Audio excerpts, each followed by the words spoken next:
안녕하세요. 전 40대 여자입니다. 전 최근 상상도 하지 못했던 기막힌 일을 겪게 돼 답답한 마음에 이렇게 사연까지 보내게 됐어요.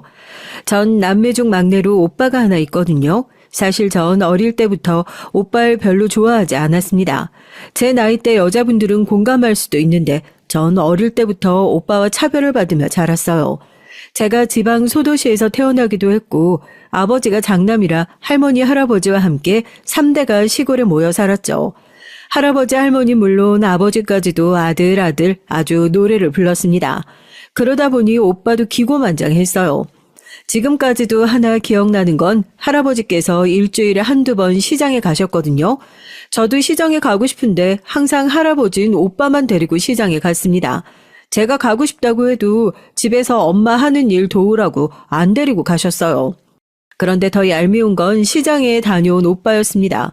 시장에서 돌아올 때마다 손엔 사탕이며 과자 같은 주전부리가 잔뜩 쥐어져 있었는데 전 당연히 저도 먹고 싶어서 나도 달라고 했어요. 그런데도 오빤 할아버지가 자기만 먹으라고 했다고 사탕이고 과자고 다 손에 움켜쥐고 주지를 않았습니다. 아, 이거 할아버지가 나 먹으라고 사준 건데 왜 네가 난리야? 너도 먹고 싶으면 다음번에 시장 따라가서 사달라 그래. 나도 가고 싶지. 근데 할아버지가 난 안 데리고 가니까 그런 거 아니야. 그깟 사탕이랑 과자 좀 나눠주면 어때서? 치사하다, 치사해. 아이고 이 녀석들이 형제끼리 먹는 거 가지고 싸우고 있어. 형제끼리 콩 한쪽만 있어도 나눠 먹는 거야. 그나마 다행인 건 어머니는 오빠보다 저를 더 생각해 주셨다는 겁니다. 오빠가 먹는 걸 가지고 치사하게 굴면 어머니가 항상 오빠의 엉덩이를 매질하며 나눠주라고 하셨어요. 아, 엄마 아파. 알았어. 사탕이랑 과자 나눠주면 될 거 아니야. 야, 이 돼지. 얘따 다 처먹어라. 어차피 난 할아버지랑 시장에서 짜장면 먹고 왔거든. 그래서 이딴 사탕이랑 과자 필요 없다고. 어머니에게 엉덩이를 맞고도 정신 못 차린 오빤 절 돼지라고 놀리며 사탕이랑 과자를 제 앞에 던져놓고 도망가 버렸어요. 더군다나 시장에서 할아버지와 짜장면을 먹고 왔다고 자랑을 하면서요. 그럴 땐 너무 화가 나서 사탕이고 뭐고 오빠 머리털을 다 뜯어놓고 싶었습니다. 에이, 나도 짜장면 먹고 싶은데 왜 맨날 오빠만 사주는 거야? 나도 짜장면. 어릴 때부터 하도 차별을 받으며 크니까 저도 독이 바짝 들어서 어머니 앞에서는 떼도 많이 썼어요. 아버지나 할머니 할아버지한텐 백날 해봐야 소용이 없으니 유일한 내 편인 어머니 앞에서나 징징거릴 수 있었죠. 아이고 알았어. 엄마가 다음 주에 나가서 우리 정숙이 짜장면 사줄 테니까 걱정하지 마. 꼭 다음 주에 꼭 사주는 거야? 오빠는 사주면 안 되고 꼭 나만 사주는 거야? 눈물이 범벅이 된 얼굴로 짜장면을 외치며 우는 철없는 딸을 어머니 꼭 안아주시면서 새끼손가락까지 걸어 약속을 해주셨어요. 그럴 때면 세상을 다 가진 것만 같았죠. 할머니든 할아버지든 다 오빠를 더 좋아해도 어머니만 절 좋아하면 그거로 됐다 싶었습니다. 하지만 차별이라는 게 어릴 때나 사탕이나 짜장면 정도였지 나이가 들수록 그 정도가 커지면서 불합리한 것들이 많아지니 점점 더 저는 억울하기만 하더라고요. 고등학교 때였어요. 오빠랑 전 1살 터울입니다. 당시 오빠는 고등학교 3학년, 전 고등학교 2학년이었어요. 오빠가 수능을 봤는데 대학에 떨어졌습니다. 할머니 할아버지는 장남이라고 무조건 대학을 보내겠다고 당시의 수준에도 안 맞는 학원까지 보냈는데도 오빠는 대학에 떨어졌죠. 전 겉으로 티를 낼 수는 없었지만 은근히 고소했습니다. 사실 전 오빠가 대학에 떨어질 줄 알고 있었거든요. 당연한 게 학교 다니는 내내 공부도 안 하고 매일같이 옆에 여자애들 끼고 어울려 다니면서 놀기만 했어요. 그랬으니 공부는 무슨 공부를 했겠어요. 그런데 예상치 못한 문제가 생겼습니다. 오빠가 뜬금없이 재수를 하겠다며 서울에 올라가겠다는 거예요. 아버지, 저 이제 정신 차렸어요. 저 공부 열심히 해서 내년엔 무조건 서울에 있는 대학 들어갈 거예요. 그러니까 저 서울에 있는 재수학원 좀 보내주세요. 오빠의 말에 전 절로 실소가 튀어나왔어요. 지방대학 근처에도 못 갈 성적인 주제에 자기가 무슨 서울대학 얘기를 꺼내는지 기가 차더라고요. 그런데 더 기가 막힌 건 할머니의 반응이었습니다. 역시 우리 장손. 그럼 남자가 뭘 해도 서울에 가서 해야지. 할머니가 다 해줄 테니까 서울로 올라가서 공부해. 그래서 꼭 서울에 있는 대학 들어가서 성공해야지. 기가 막히다 못해 코까지 다 막히는 느낌이었습니다. 아무리 잘난 장손이라도 그렇지 저런 놈을 도대체 뭘 믿고 서울까지 보내서 재수를 시키겠다는 건지 전 이해가 되지 않았죠. 그런데 문제는 오빠 새끼의 불똥이 저에게 튀었다는 거예요. 할머니 할아버지께서 무조건 네 오빠 서울로 보내라는데 어떡하냐? 우리 형편에 자식 둘 다 대학 보낼 수는 없으니까 네가 졸업하는 대로 네 오빠 따라 올라가서 일해. 그래야 네 오빠 학원비라도 보태지. 전 순간 제가 잘못 들은 줄로만 알았어요. 아무리 제가 항상 찬밥이라도 그렇지 부모라는 사람이 이렇게까지 저에게 함부로 할 줄은 몰랐습니다. 아버지는 애써 할머니 할아버지 핑계를 대며 오빠를 위해서라고 말했지만 결론은 저더러 고등학교 졸업하자마자 오빠 따라 서울 가서 오빠 식모 노릇하며 돈까지 벌어다가 오빠 뒷바라지 하라는 얘기였어요. 그 순간 전 참고 있던 이성이 모두 다 날아가는 느낌이 들었죠. 아버지가 할아버지 할머니 말이라면 꼼짝 못하는 거야 진작 알고 있었지만 이 정도로 무책임한 아버지인 줄은 그때 처음 알았어요. 오빠나 저나 같은 배에서 나온 자식인데 저에게만 왜 저러나 싶었죠. 전 결국 참지 못하고 폭발하고 말았습니다. 아버지, 정말 너무하는 거 아니야? 내가 이윤상 저 새끼보다 공부도 훨씬 잘하고 대학을 가도 내가 갈 가능성이 더 높은데 내가 왜 대학을 포기하고 저 새끼 식모 노릇을 해? 나 죽어도 저 새끼 따라서 서울 안 갈 거니까 다신 나한테 그딴 소리 하지 마. 저 망나니 같은 년이 어디 감히 어른들 앞에서 오빠 욕을 하면서 대들어. 너 이년이 이리 안 와? 아주 그 머리털을 다 뽑아버릴까 보다. 제 말에 할머니는 난리를 치면서 정말 주방에 들어가 가위를 들고 나왔어요. 제가 정신이 나갔다면서 머리카락을 다 잘라버린다고요. 정신이 나가긴 내가 왜 나가? 정신은 할머니 할아버지가 없지. 누가 봐도 이윤상 저 새끼보다 내 머리가 더 좋은데 저 새끼를 왜 서울에 보내? 할머니 할아버지도 줄 잘 서야지. 저 멍청한 놈만 싸고 돌다가 나중에 후회해. 다른 집안 딸들은 어땠는지 모르겠지만 전 아무리 짓밟히고 구박을 받아도 웬만해선 기가 죽질 않았어요. 오히려 할머니 할아버지에게 구박을 받거나 차별을 받고 나면 더 기운이 세지고 정신력이 강해졌죠. 어릴 때부터 그랬어요. 아이고 저거 아주 어릴 때부터 생망나니처럼 뛰더니만 나이 먹고도 철이 안 되네. 철이 안 들어. 저런 걸 누가 데려갈지. 할아버지 걱정 마. 난 대학도 가고 큰 회사도 들어가서 부자한테 시집갈 거니까 나중에 나 부자 되고 나서 할아버지한테 효도하라고 하지나 마. 이정숙, 너 그만 안 해? 이제 집애가 어디 할머니 할아버지한테 큰 소리야. 너 오늘 아주 된통 맞아야 정신 차리지? 맞는 것도 어릴 때부터 이골이 나게 맞았더니 웬만큼 맞아선 아프지도 않았어요. 제가 그 집에서 자라면서 는 건 욕이랑 맷집뿐입니다. 제가 그렇게 큰 소리를 칠 수 있었던 게 전 정말 자신이 있었거든요. 내 인생을 잘 살아갈 자신이요. 제 말이 맞았습니다. 오빠는 대학에 가겠다고 결국은 서울에 올라갔지만 대학에 떨어졌고 저만 대학에 합격했어요. 오빠가 재수하겠다고 서울로 올라간 뒤로 부모님은 오빠 서울살이 뒷바라지를 하느라 일까지 늘려서 돈을 벌으느라 정신이 없으셨죠. 당시에 저도 고등학교 3학년이었는데 가족 중 누구 하나 저에게 신경도 쓰지 않았습니다. 할머니 할아버지는 틈만 나면 오빠를 보겠다고 한약까지 지어 서울에 올라가곤 했죠. 저야 뭐 그쯤 되니 셈이 나지도 않았어요. 차라리 아예 저에게 신경을 꺼주는 게 낫더라고요. 괜히 저에게 관심 있는 척 잔소리나 안 하면 고마웠죠. 할머니는 오빠를 보러 서울에만 갔다 오면 괜히 절 구박했어요. 오빠는 서울에서 혼자 고생하는데 전 고생도 모르고 편하게 공부하는 것처럼 말도 안 되는 소리를 했죠. 지 오빠 서울서 고생하는데 너는 집에서 두 다리 쭉 뻗고 편하게 먹고 자니까 좋냐? 네 애비 어미 자식들 먹여 살리겠다고 밤낮으로 나가서 일하는 거 안쓰럽지도 않냐고. 정말 동네 북이 따로 없었어요. 할머니는 오빠가 서울에서 혼자 자취하며 집을 엉망으로 해놓고 매일 라면이나 먹고 있는 모습이 꽤 안쓰러웠나 봐요. 그게 도대체 왜 제 잘못인 줄은 모르겠지만 할머니는 서울에 다녀온 뒤 며칠은 저만 보면 화를 냈습니다. 지가 대학 떨어지고 괜히 서울 가고 싶어서 집 나간 게 고생은 무슨 고생이야. 공부한답시고 서울 올라가서 매일 술만 퍼마시고 여자만 만나고 다닐 게 뻔한데.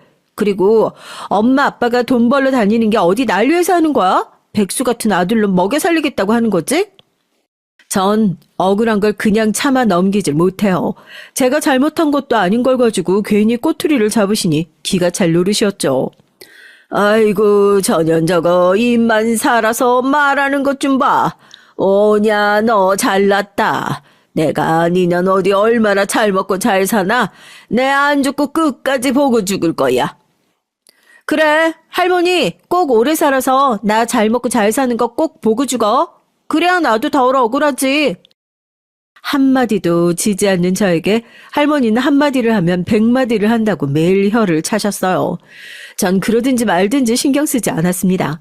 당시에 저의 목표는 오로지 대학에 가는 거였으니까요. 전 제가 사는 지역의 국립대학에 합격해서 4년 전액 장학금으로 대학에 입학했어요. 저도 마음 같아선 지긋지긋한 집을 벗어나 서울에 있는 대학에 가고 싶기도 했지만 제가 서울에 대학을 간다고 해도 부모님께서 학비든 집세든 도와줄 수 있을 것 같지가 않아서 그냥 장학금으로 만족하고 다니기로 했습니다. 어쨌든 제가 꿈꾸던 대학 생활을 할 수 있으니까요. 더군다나 집에서도 멀지 않은 대학교에 장학금까지 받으니 아버지든 할아버지든 할머니든 더는 저에게 대학에 가지 말라는 말을 할 수가 없을 테니 그 정도로도 전 충분히 만족스러웠어요. 물론 어머니는 조금 아쉬워하셨죠. 서울에 네 오빠 갈 게 아니라 네가 갔어야 했는데 엄마가 네 얼굴 볼 낯이 없다. 없어. 제 실력이면 서울에 있는 대학을 가고도 남았을 텐데 이래저래 서울 구경도 못 해보고 다시 시골 촌구석에 남게 된 제가 안쓰러우셨나 보더라고요. 에이 괜찮아. 난 애초에 서울 갈 생각 없었어. 엄마, 나 몰라? 난 보통 머리가 아니라서 지방에서 공부하면서도 서울에 있는 애들보다 훨씬 더 잘 나갈 거니까 걱정하지 마. 그래, 우리 정숙이 똑똑한 거 하나 엄마가 잘 알지. 넌 어딜 가든 뭘 하든 다 잘할 거야. 어릴 땐 할머니 할아버지에게 구박당하고 아버지에게 차별당하면서 다들 나에게만 왜 이러나 억울하게 생각한 적도 많아요. 밥을 줘도 맛있는 반찬은 죄다 오빠 앞에 있었고 제 앞엔 먹다 남은 것 같은 반찬만 있었으니까요. 그럴 때면 밥 안 먹는다고 밥상머리에서 벌떡벌떡 일어나곤 했습니다. 물론 그런 제 모습에 할머니 할아버지는 버릇없다고 꿀밤을 때리기도 했지만 어머니는 그런 제 마음을 먼저 헤아리시고 꿀밤을 맞고 울고 있는 제게 와서 몰래 저를 주려고 남겨둔 소시지나 고기 반찬을 수저 한가득 입에 넣어주시곤 했어요. 우리 정숙이 것도 있어. 엄마가 깜빡했네. 고운 우리 어머니는 늙은 시부모의 가부장적인 남편과 사느라 힘드셨을 겁니다. 그런 와중에 아들까지 떠받들며 사시면서도 그런 환경에서 딸인 제가 상처받을까 항상 신경 쓰고 애쓰셨어요. 아마 어머니의 그런 사정과 배려 덕분에 제가 기죽지 않고 살았던 것 같아요. 공부도 놓치지 않고 하고요. 지금 생각해도 옛날 어른들은 도대체 아들이 뭐가 특별하다고 아들 그렇게 노래를 부르며 귀하게 키웠나 몰라요. 그래봐야 할 줄 아는 건 사고 치는 것 말곤 할 줄 아는 것도 없는데 말이죠. 제가 대학을 다니느라 정신없던 사이 서울에 있던 오빤 대형 사고를 치고 말았습니다. 제가 대학교 3학년 때였던 것 같아요. 당시에 제가 학교에서 미국 대학에 유학 갈 수 있는 장학생으로 뽑혀 미국에 갈 준비를 하고 있었거든요. 학비랑 기숙사 비용은 지원이 됐는데 미국에 가서 사는 생활비는 아무래도 필요할 것 같아서 1년 정도 아르바이트를 해서 돈을 모아뒀습니다. 돈이 부족하면 미국에 가서도 아르바이트를 할 생각이었죠. 어차피 집에선 도와주실 수가 없을 테니까요. 그런 와중에 오빠가 갑자기 집에 내려왔어요. 몇 년 동안 군대도 안 가고 대학에 가겠다고 삼수까지 하더니만 결국은 공부를 때려치우고 다시 집으로 내려온다고 했죠. 그런데 오빠 옆에 웬 여자가 있었습니다. 이쪽은 내 여자친구인데 임신했어. 나 결혼해야 될 것 같아. 그때 오빠 나이가 23이었고 여자 나이 딱 봐도 20살 정도로밖에 되어 보이지 않았어요. 심지어 오빠 군대도 안 갔다 온 상태고 대학에도 떨어져서 하는 일도 없었죠. 그런 와중에 임신이라니 정말 기가 찼습니다. 아이고, 아이고 이게 무슨 일이라니. 우리 장손이 임신이라니. 할머니 머리를 쥐어잡으며 바닥에 주저앉았고 할아버지와 아버지는 그런 할머니를 부축했어요. 어머니는 한숨을 크게 쉬고는 오빠와 그 여자친구를 집에 들였죠. 저는 놀랍지도 않았습니다. 이게 다 여기 계신 어른들이 오빠를 오냐오냐 키운 결과물이에요. 공부도 못하는 놈이 서울에 대학을 가고 싶어 한다고 무작정 서울에 집도 구해주고 용돈까지 매달 보내줬으니 이런 사달이 나는 게 당연했죠. 전 오빠라는 인간이 무슨 말을 하든 듣고 싶지도 않았습니다. 어차피 결혼을 하든 뭘 하든 오빠 말 한마디면 할머니 할아버지가 다 해결해 주실 테니까요. 할머니 뭘 그렇게 놀라. 어차피 보실 손주 며느리랑 증손주 일찍 보신다고 생각하면 되지. 우리 장미 얼마나 천사 같고 예쁜 앤데 할머니랑 할아버지한테 진짜 잘할 거야. 그러니까 우리 결혼시켜 줄 거지? 꼴값도 이런 꼴값이 없었어요. 오빠 여자친구 이름이 장미라는데 정말 꽃처럼 예쁘기만 하지 입도 뻥끗을 안 하더라고요. 진짜 꽃처럼 말이죠. 할머니 할아버진 정말 충격을 받으셨는지 말도 안 하고 멍하니 앉아 계셨어요. 아버지는 할머니 할아버지가 쓰러지기라도 할까봐 전전긍긍 하셨고요. 그 와중에 그나마 정신줄을 붙잡고 계시던 어머니는 어떻게 할 생각이냐고 오빠에게 물었죠. 장미라고? 아휴, 어쨌든 여자친구가 임신했다고 하니까 당연히 식은 올려야겠지만 윤상이 네가 뭘 어떻게 해서 처자식을 먹여 살리려고 그래. 지금까지 돈도 한번 벌어본 적도 없으면서. 어머니는 애써 예비 며느리 앞에서 화를 안 내려고 참으시는 것 같았지만 그 답답한 마음이 그대로 느껴졌죠. 엄마, 내가 그래서 생각을 좀 해봤는데 할아버지 앞으로 땅 좀 있잖아. 그거 팔아서 시내에 가게 하나 차려주라. 장미가 원래 옷가게에서 일하던 애라 장사 잘해. 뭐든 가게만 차려주면 우리가 알아서 먹고 살게. 그 이후론 절대 엄마 아빠한테 손 안 벌려. 개소리도 저런 개소리가 없었어요.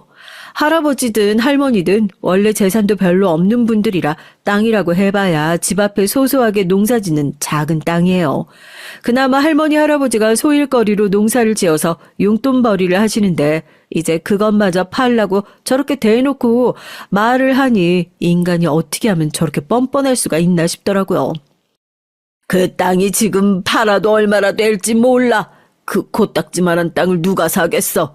그리고 집은 결혼하면 당장 살 집은 있고 설마 옛날에 너 쓰던 그 작은 방에서 신접살림 하겠다는 거야? 애까지 낳고. 평생 오빠라면 벌벌 떨며 무슨 일이 있어도 오빠 편만 들던 할아버지마저 화가 나긴 하셨는지 오빠에게 언성을 다 높이셨어요.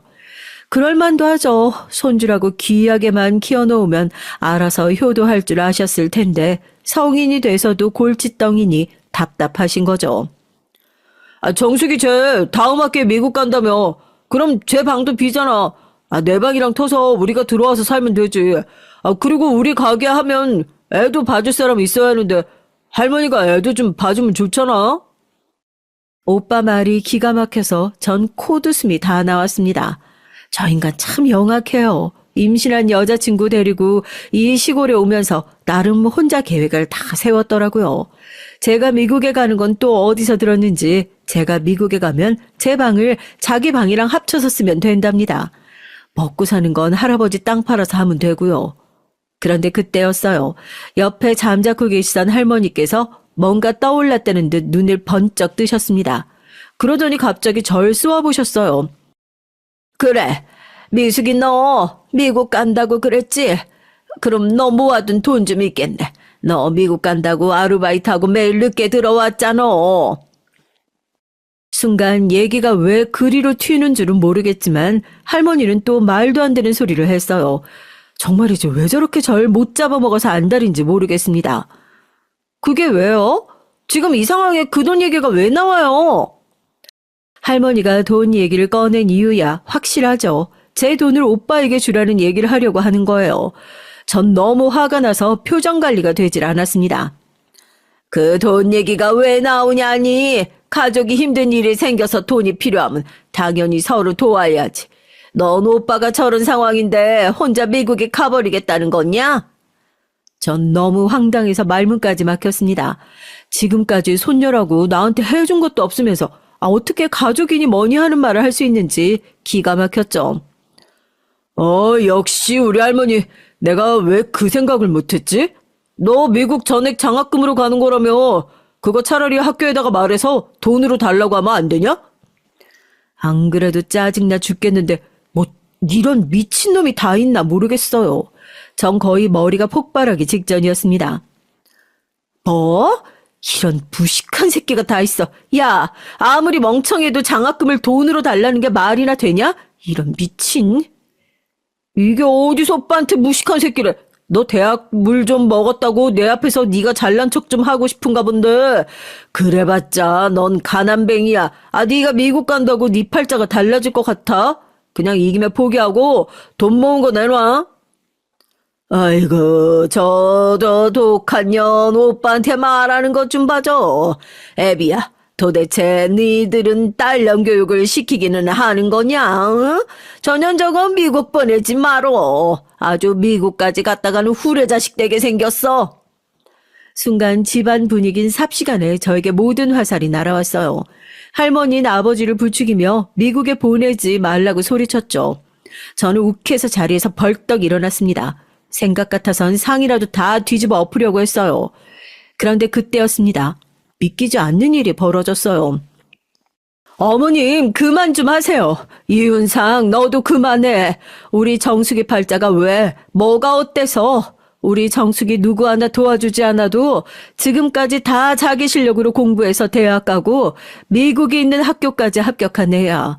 누가 봐도 윤상이 너보다 훨씬 더 크게 되래라고. 오빠가 돼서 어디서 그딴 소리를 해?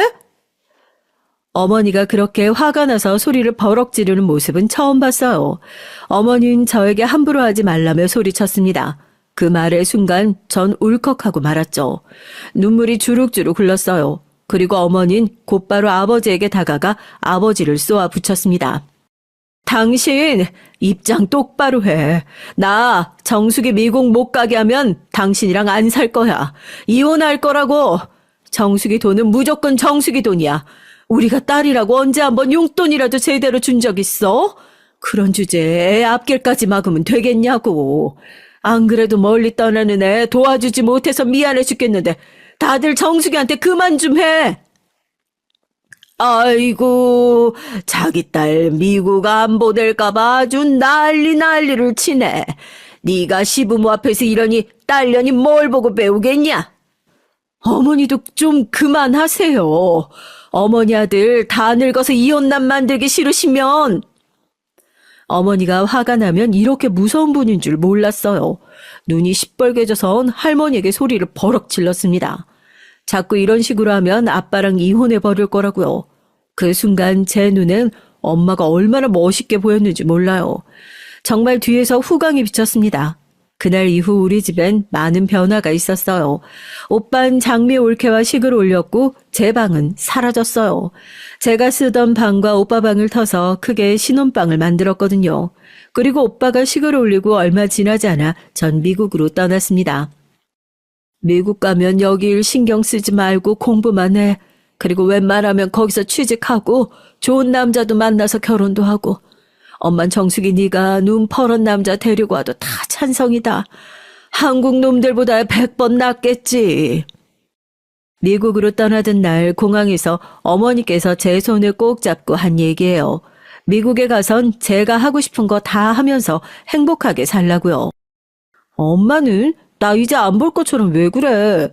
내가 미국에서 취직하고 결혼도 하면 나더러 아예 한국에 오지 말라는 거야?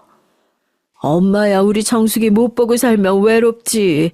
근데 정숙이 넌 엄마든 아빠든 할머니든 할아버지든 다 안 보고 살아야 행복해. 그래야 네 속에 상처 없이 속상한 것 없이 너 하고 싶은 대로 하면서 살지. 그러니까 앞으로 너만 생각하면서 살아. 미국으로 떠나는 절 유일하게 마중 나온 어머닌 기다렸다는 듯 저에게 속에 있는 얘기를 다 퍼부으셨어요. 제가 기죽지 않고 미국에서 대접받으며 행복하게 살았으면 좋겠다고요. 전 그럴 자격이 있다고요. 그날 어머니와의 대화에서 어머니가 날 얼마나 사랑하셨고 내가 얼마나 행복하기를 바라시는지 잘 알게 됐습니다. 사실 혼자 미국에 간다는 게 겁도 났었는데 어머니의 위로에 기운이 나며 미국에 가서도 뭐든 다 할 수 있을 것 같았어요. 그렇게 전 미국으로 날아와 한국에서의 생활은 모두 다 잊고 새로운 인생을 살기 시작했습니다. 미국에서 사는 건 어머니에게 미안한 마음이 들 정도로 너무 행복했어요. 학교에서 만난 친구들이나 교수님도 너무 좋았고 다른 걱정 없이 공부만 할 수 있다는 게 행복했습니다. 아르바이트도 열심히 했고요. 학교 교수님이 절 좋게 봐주셔서 조교로도 발탁이 돼 일이 순조롭게 돌아갔어요.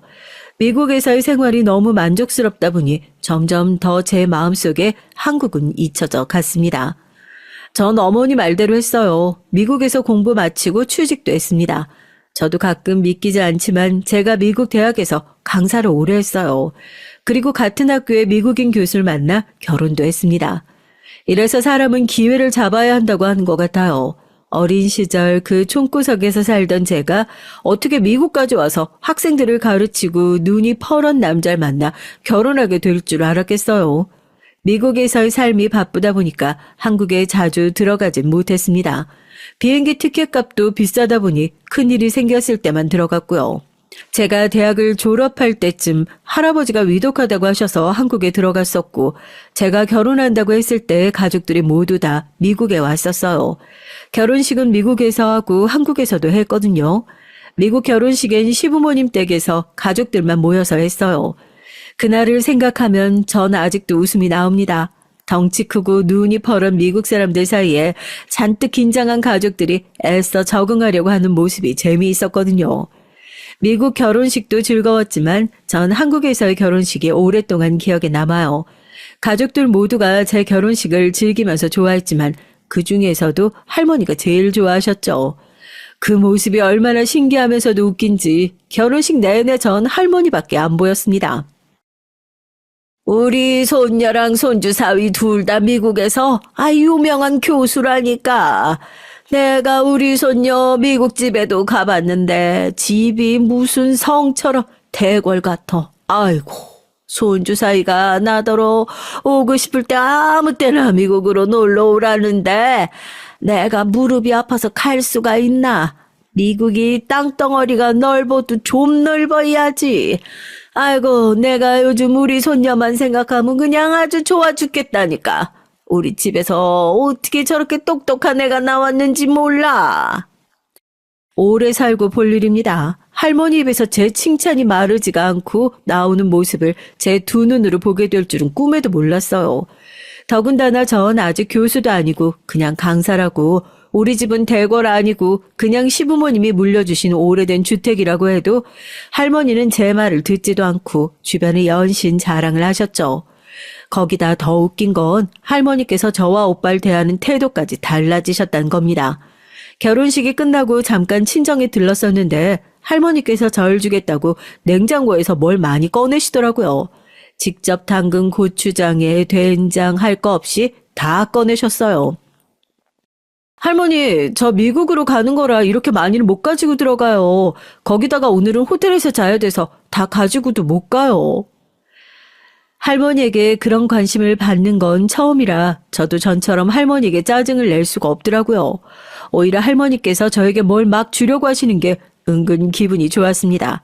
심지어 그 귀하다는 산상까지 구해서 절 주시더라고요.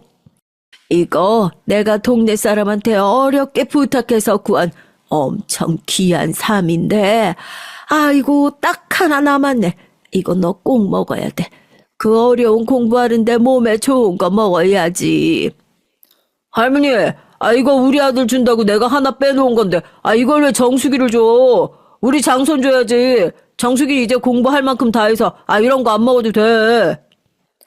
오빤 세월이 지나도 여전했습니다. 할머니가 제 입에 넣어주려던 쌈을 오빠가 중간에서 쏙 뺏어갔어요. 자기 아들 준다고요. 그러자 할머니가 오빠 등을 세게 후려쳤습니다. 정수기가 안 먹기를 왜 안 먹어? 미국에서 그 어려운 공부하는데 이런 거라도 먹여야지. 네 아들놈은 너 닮아서 영 공부머리는 없다. 이런 거 안 먹어도 돼. 정수가 얼른 먹어. 한 입에 쏙 넣어. 할머니의 손에 들려있던 쌈을 받아 먹으며 할머니의 따뜻한 눈길을 받으니까 기분이 이상하더라고요. 어릴 때부터 그렇게 구박을 받았는데도 그 잠깐 할머니의 관심을 받았다고 옛날 일이 다 잊히는 것 같았죠. 그냥 할머니도 부모님도 오래오래 건강하기만 하셨으면 좋겠다 싶더라고요. 미국에 있다가 오랜만에 한국에 올 때마다 속상한 게 할머니와 부모님이 뵐 때마다 많이 늙어 계셨어요.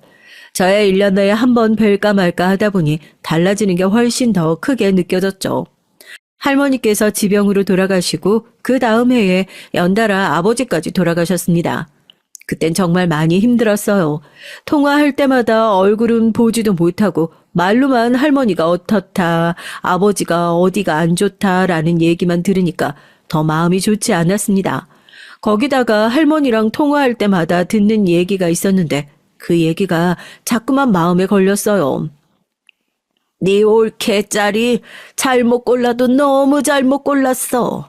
애가 아무리 아무것도 모를 때 시집와서 시집살이 했다지만 우리 집 귀신으로 산 게 몇 년인데 아이고 아직도 저 모양인 줄 모르겠다.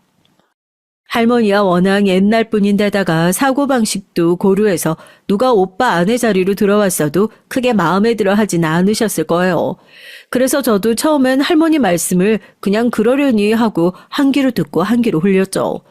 사실 올케가 저보다 나이도 어리고 임신해서 결혼하는 바람에 결혼도 아무것도 모를 때 했잖아요. 더군다나 시집와서 애까지 낳았는데 남편은 군대 가버렸었고요. 그러니 시어머니의 시할머니까지 노인네들 모시고 같이 사는 게 얼마나 힘들었겠어요. 딸인 제가 봐도 쉽지 않았을 겁니다. 그래서 전 올케를 만날 때마다 잘하려고 노력했어요. 미국에 있을 때도 때때마다 선물로 보내고 생활비도 매달 보냈죠.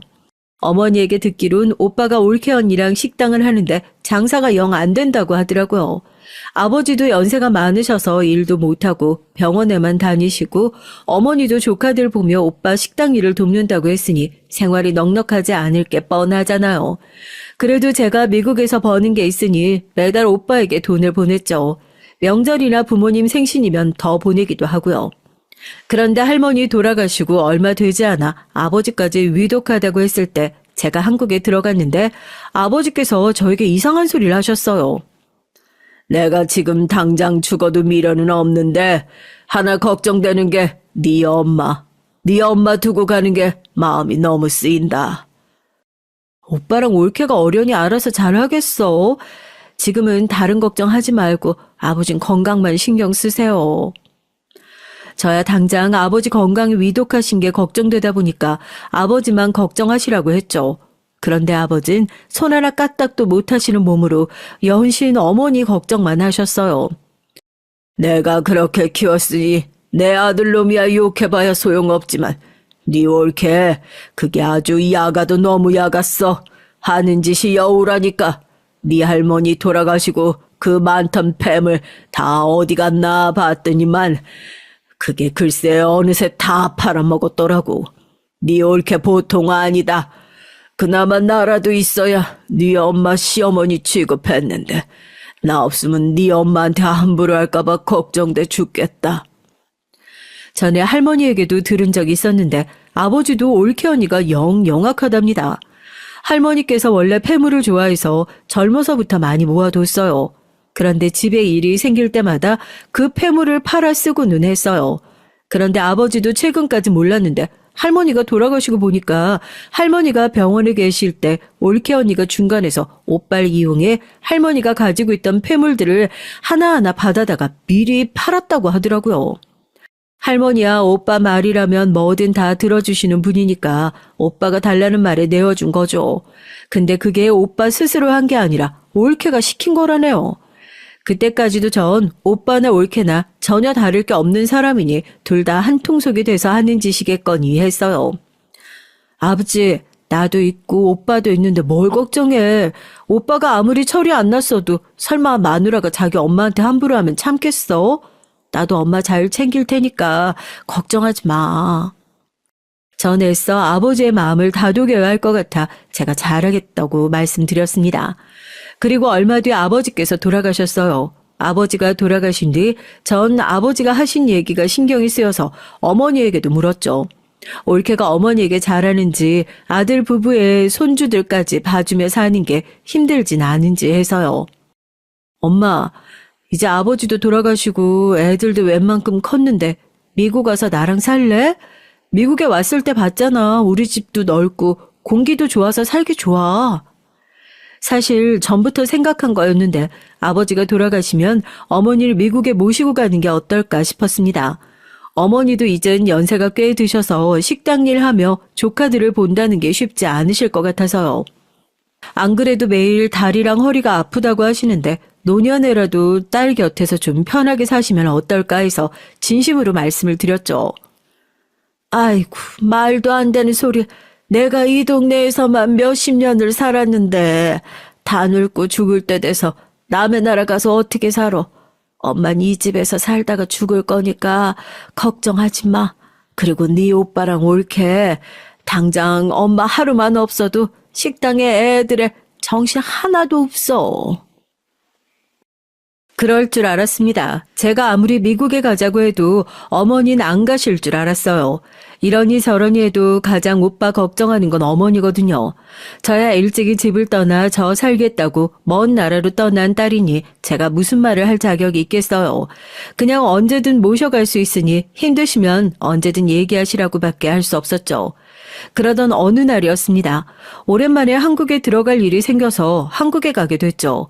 작년 어머니 생신 때 한국에 다녀오고 나서 거의 1년 만에 가는 거였어요. 올해는 어머니 생신 때도 못 빼서 간 김에 어머니와 여행이라도 좀 다녀올까 싶어 나름 혼자 계획을 여러 가지 짜뒀죠.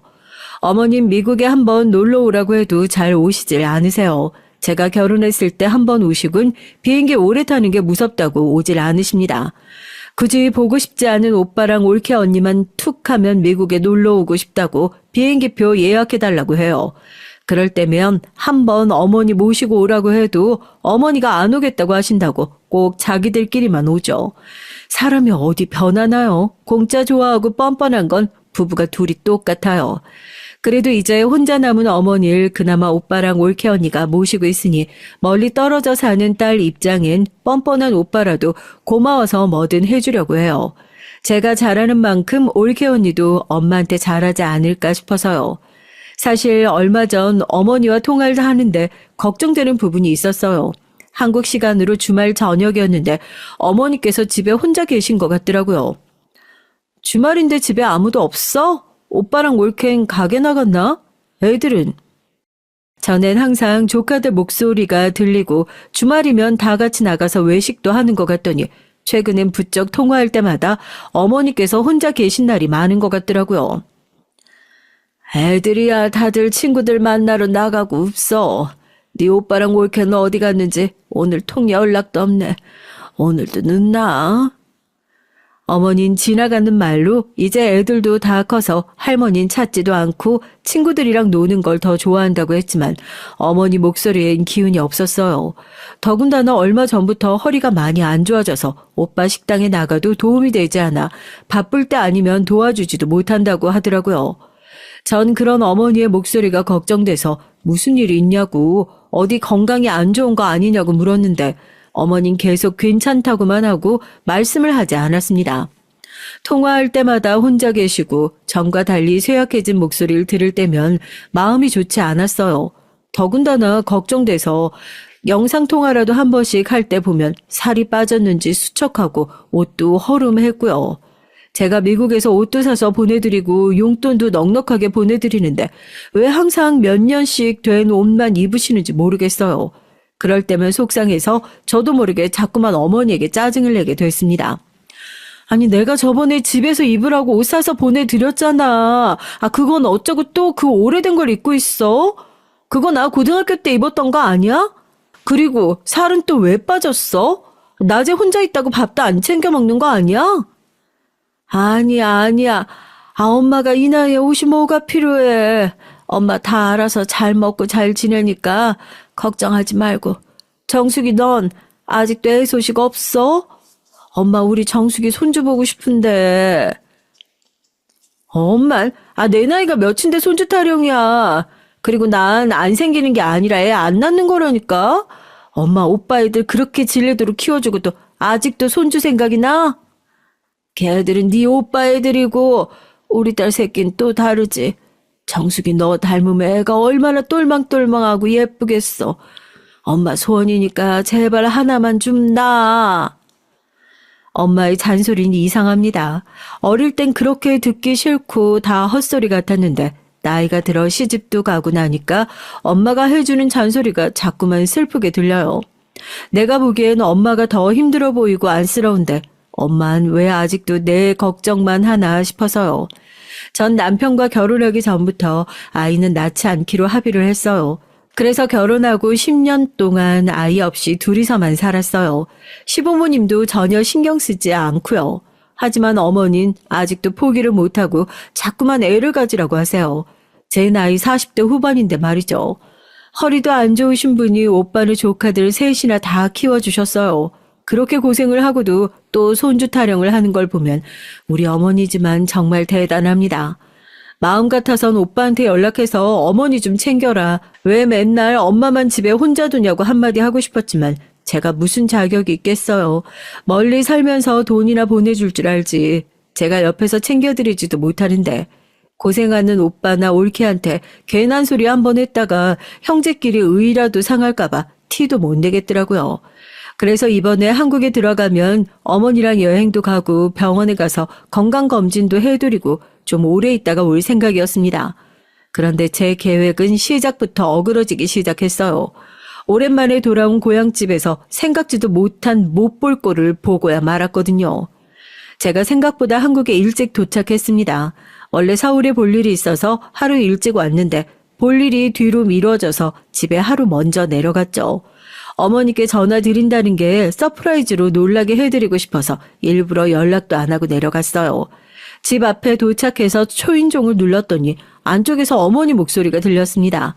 거의 1년 만에 만나는 거라 그런지 전 어머니 목소리를 듣자마자 눈에 눈물이 가득 찼어요. 그런데 어머니 목소리가 들린 지 한참이 되고 나서야 문이 열렸습니다. 그리고 현관문이 열렸을 때 보인 어머니의 모습에 전 놀라서 입이 떡하고 벌어졌어요. 어머니께서 나오시는데 다리를 절뚝거리며 제대로 걷지도 못하셨어요. 거기다 어머니 얼굴이 작년에 봤을 때보다 반쪽이 돼선 식사도 제대로 못 드시는 것처럼 보이더라고요. 순간 전 너무 놀라서 어머니에게 달려갔습니다. 엄마, 왜 이래? 누구한테 맞았어? 꼴이 왜 이래? 도대체 무슨 일이야? 나한테 솔직하게 말해. 전 속상한 마음에 어머니께 언성을 높이고 말았죠. 제가 그 정도로 아무 생각 없이 흥분할 정도로 어머니의 꼴이 말이 아니었어요. 어머니는 갑작스러운 제 등장에 놀라면서도 반가운지 금세 눈에 눈물이 고였습니다. 그러더니 내내 참았던 울분이 터져버렸는지 저에게 와락 안겼어요. 정수가, 여긴 어떻게 왔어? 사실은 엄마가 네 올케 며느리한테 매일 당하고 산다. 다리도 네 올케 때문에 다친 거야. 그동안 얼마나 참으셨는지 어머니는 한참을 제 품에 안겨 울었습니다. 애써 어머니가 진정될 때까지 기다린 전 그동안 어머니에게 무슨 일이 있었던 건지 자세하게 들었어요. 알고 보니 장미인지 뭔지 아는 이 올케년이 나쁜 년이더라고요. 할머니 돌아가시고 애들도 중고등학교에 갈 정도로 크고 나니 더는 어머니가 필요 없어진 거죠. 더군다나 어머니께서 허리 디스크가 심해지면서 병원에도 자주 가야 해서 식당 일도 도와주질 못하니 사람을 무슨 짐짝 취급했답니다. 거기다 제가 보낸 돈이나 옷을 싹 다 올케가 가지고 갔대요. 어머니 벌어오는 것도 없이 쓰기만 하시니까 앞으로 미국에서 고모가 보내는 것들은 제가 알아서 처리할게요. 안 그래도 힘든데 어머니가 아프셔서 생활비가 장난이 아니에요. 올케는 대놓고 어머니를 쓸모없는 사람 취급을 했답니다. 그러다 보니 어머니는 저절로 눈치가 보여서 집안일을 다 도맡아서 했대요. 그러다 보니 언제부턴간 올케도 그걸 당연하게 생각하고 아침에 식당에 나가면서 어머니에게 일까지 시키고 갔답니다. 어머니, 어제 화장실 청소 안 하셨죠? 제가 화장실 청소할 때 천장까지 깨끗하게 닦으라고 말씀드렸잖아요. 아휴, 일을 할 거면 똑바로 해야지. 꼭 그렇게 2번씩 하게 해야겠어요? 아유, 나도 한다고 했는데 화장실 천장은 높아서 손이 안 닿아. 이따가 윤상이나 애들 오면 하라고 내가 말할게. 어머니, 애들 아빠나 애들이나 다들 하루 종일 밖에서 힘들게 일하고 공부하고 오는데 그런 것까지 아들한테 시키셔야겠어요? 그냥 어머님이 의자 받고 올라가시면 되잖아요. 아우, 정말 할머니 살아계셨으면 아마 깜짝 놀라실 거예요. 귀한 손주 화장실 청소까지 시킨다고. 괴롭힘은 되물림 된다더니만 올케는 일찍 시집와서 할머니에게 시집살이 당한 걸 늙어서 힘 떨어진 우리 어머니에게 화풀이를 했나 봐요. 결국은 그날 저녁에 미끄러운 화장실 바닥에 의자를 놓고 올라갔다가 어머니가 넘어진 겁니다. 그래서 다리를 다치신 거죠. 어머니가 절뚝거리시는 걸 보고 올케는 관심도 없었대요. 거기다 오빠한텐 어머니가 화장실 청소하다가 다친 게 아니라 화장실에서 그냥 넘어진 거라고 했다네요. 설마 제가 화장실 청소시켜서 넘어졌다고 어머님 아들한테 얘기하실 건 아니죠? 그랬다가 애들 아빠 화나면 저랑 또 싸워야 돼요. 제가 이 나이에 홀어머니 모시고 사는 것도 서러운데 시어머니 때문에 남편이랑 싸우기까지 하면 어머님도 좋은 거 없잖아요. 그러니까 그냥 대충 화장실에서 넘어졌다고 하세요. 나쁜 년도 이런 나쁜 년이 없었습니다. 더 들을 것도 없었어요. 사실 오빠도 똑같아요. 하루 이틀도 아니고 몇 년 동안 자기 마누라가 어머니에게 저러는 걸 몰랐을 리 없어요. 전 세상에 뭐 이런 거지 같은 년이 있나 싶어 당장 어머니께 짐을 싸자고 했습니다. 그리고 저녁이 되고 오빠랑 올케년이 들어오자마자 전 선전포고를 했죠. 어머니를 모시고 가겠다고요. 제 말에 오빤 기가 막힌다며 황당해했습니다. 네가 엄마에 대해 몰라서 그러는데 엄마 이제 허리에 무릎까지 고장나서 미국까지 가지도 못해. 데리고 가봐야 집에 있는 거 말고 할 수 있는 것도 없다고. 집에서 식당까지 걸어가는 것도 힘들어서 식당 일도 못 도와주는데 무슨 미국이야? 오빠는 엄마 일 다 망가진 송장 취급을 했어요. 어머니는 할 수 있는 게 이제 없다네요. 엄마 미국 안 가. 나랑 서울로 갈 거야.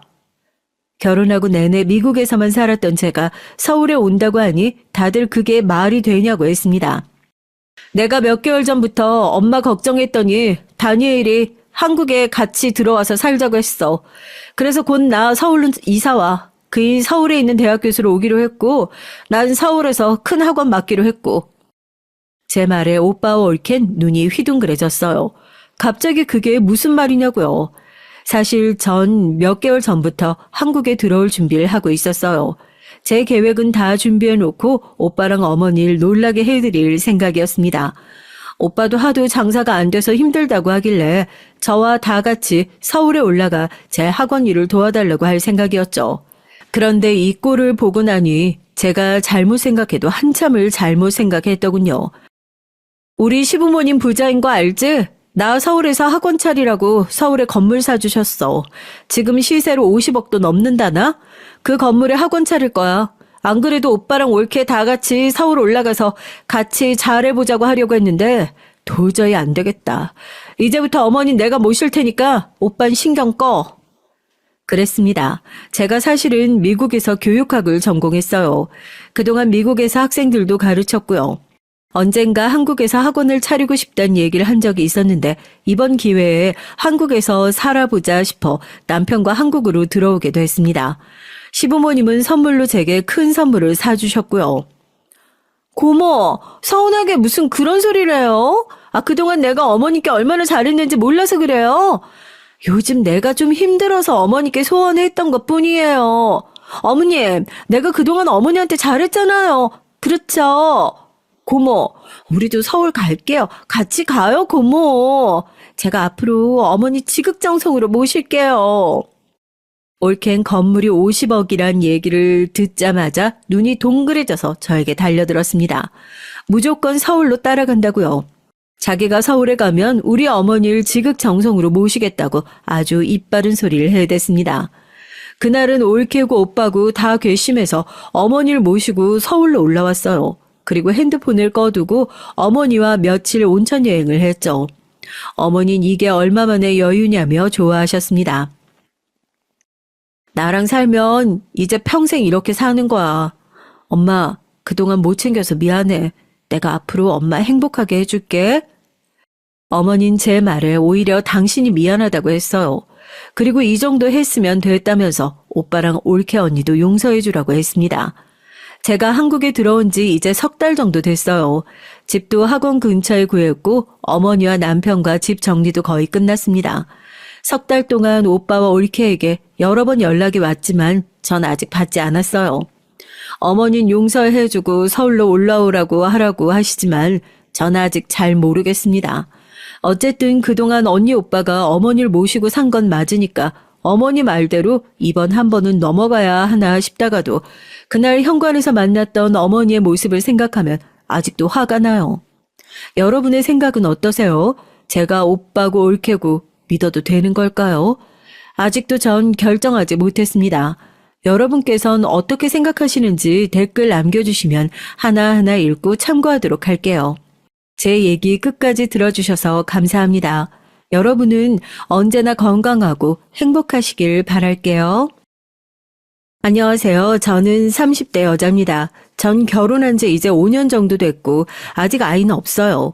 나이도 나이고 결혼한 지도 꽤 됐으니 주변 사람들에게 지겹도록 듣는 질문 중 하나가 왜 아이가 없냐는 질문이에요.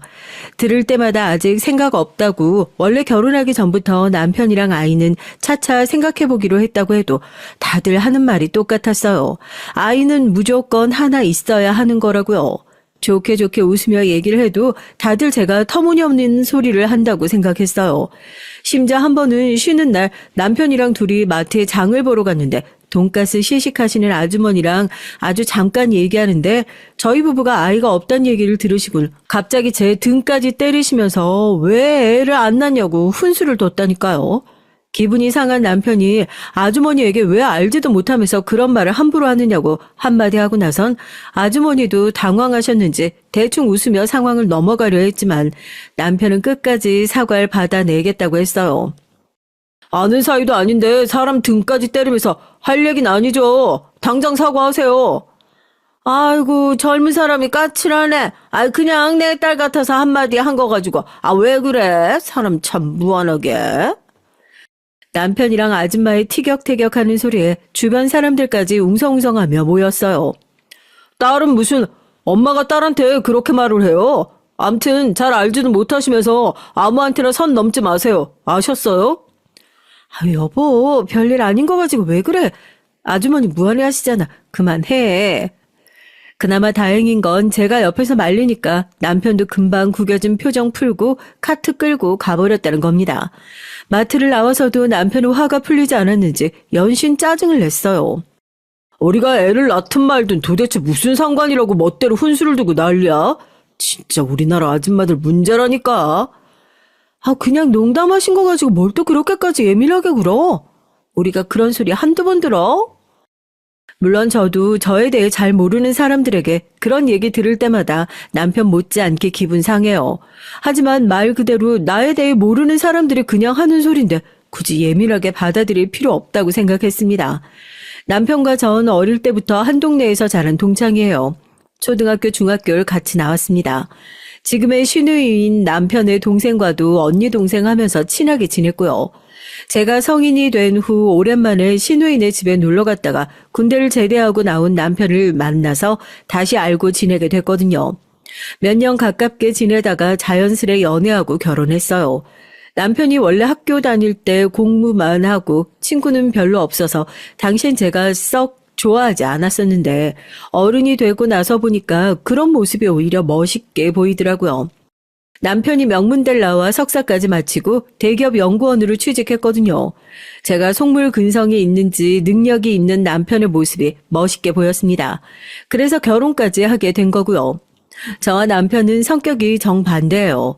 전 무슨 일이 생겨도 크게 동요하지 않고 그러려니 하고 넘기는 성격인데 남편은 굉장히 예민하고 차가운 성격이라 누가 듣기 싫은 소리를 하면 잘 넘어가질 못합니다.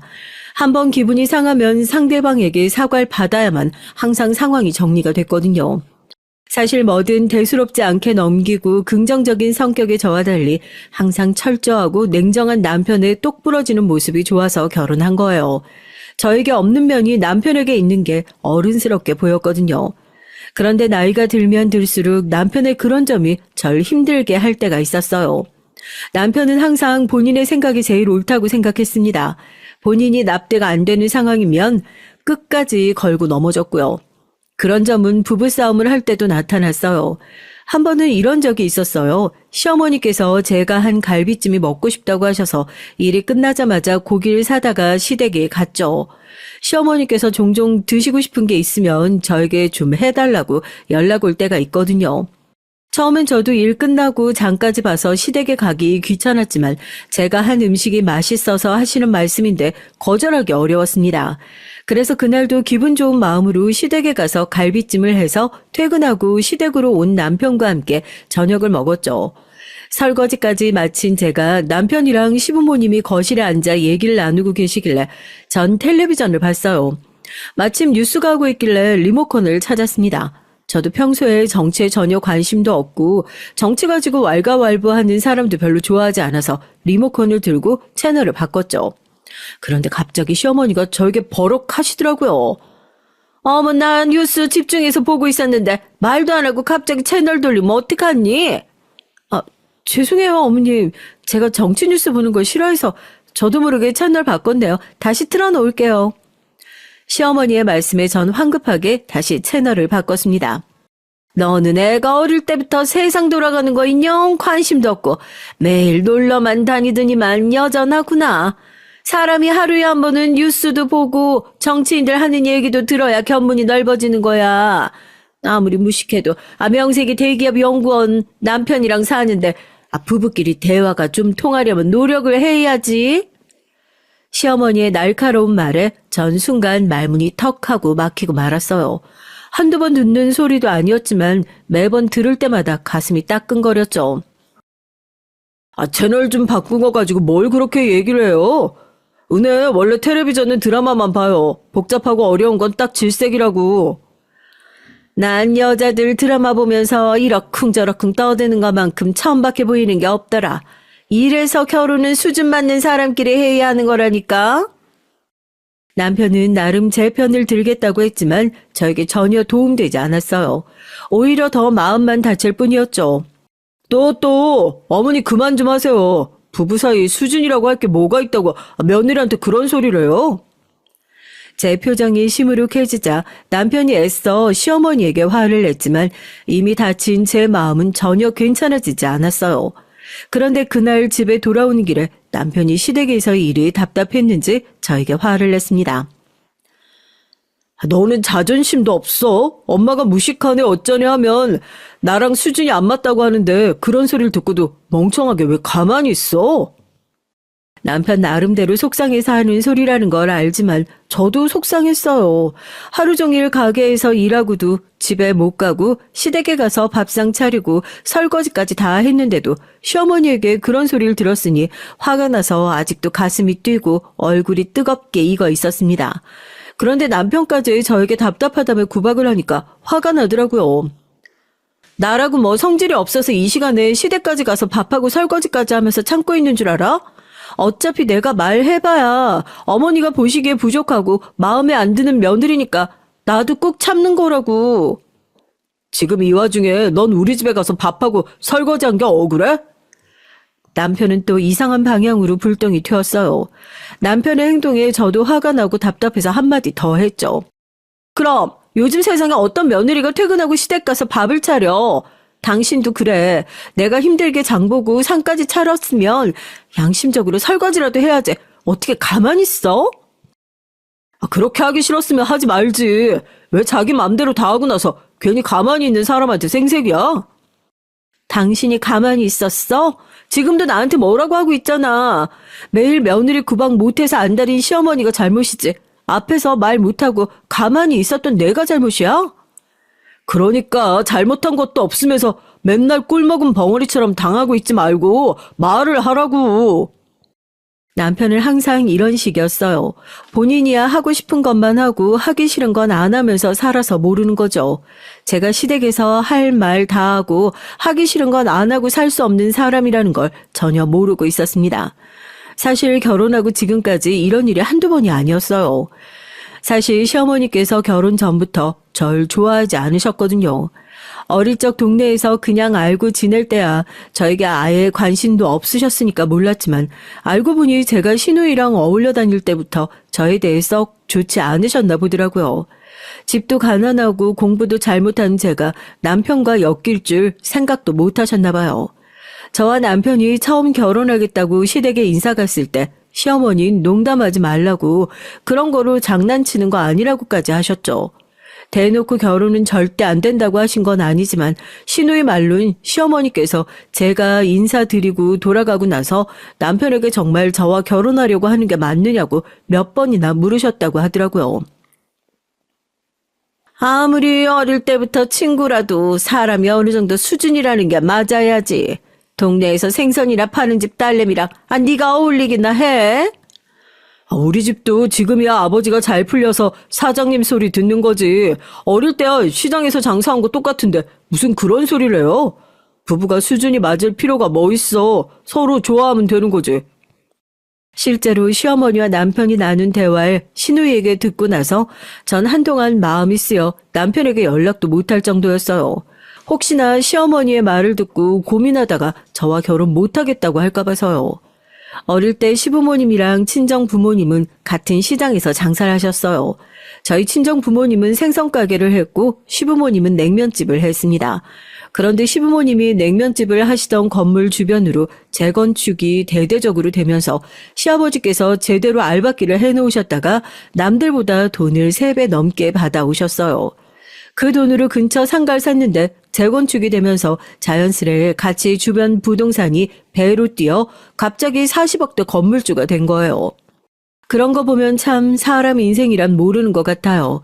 어릴 때만 해도 같은 시장 골목에서 매일 뛰놀며 부모님끼리 친하고 했었는데 재건축 이후로 저희 친정은 생선 장사에서 건어물 장사로 바뀌기만 했을 뿐 여전히 시장에서 장사하시고 시부모님은 건물주가 됐으니까요.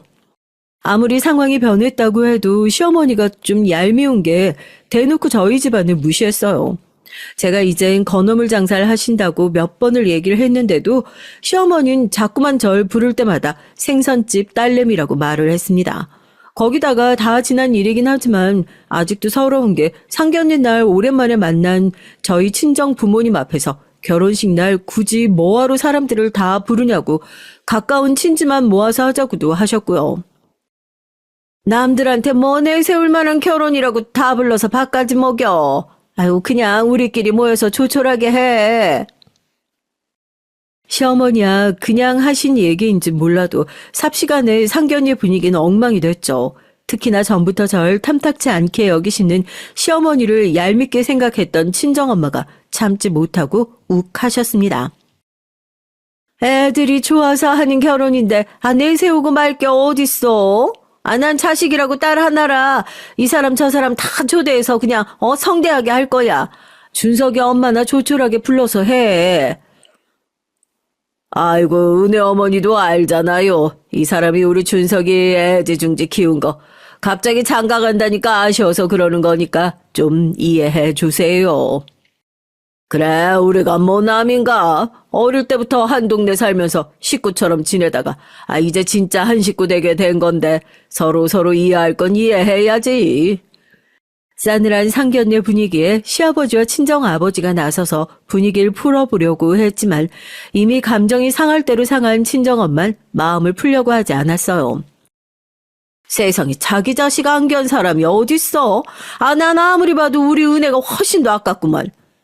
아이고, 제대로 된 직장도 못 구해서 부모 따라 냄새나는 생선 파는 게 뭐가 잘 큰 거라고 아깝긴 아깝대.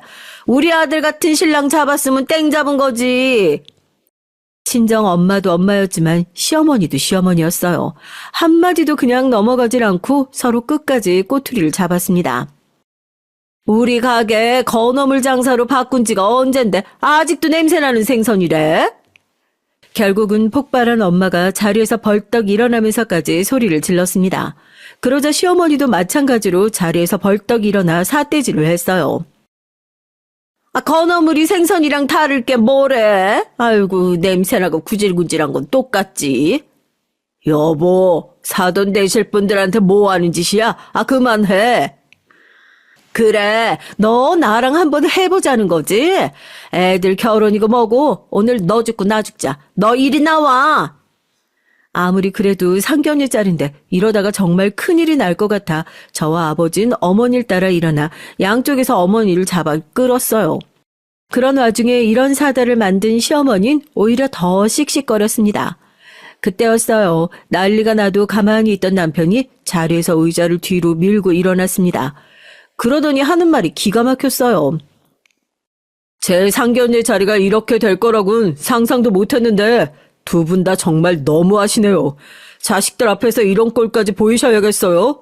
앞으로 결혼식이든 뭐든 저희 둘이 알아서 할 테니까 양가 부모님께선 저희 결혼에 일절 신경 쓰지 마세요. 남편은 미간을 잔뜩 구긴 채 그대로 식당을 나가버렸어요.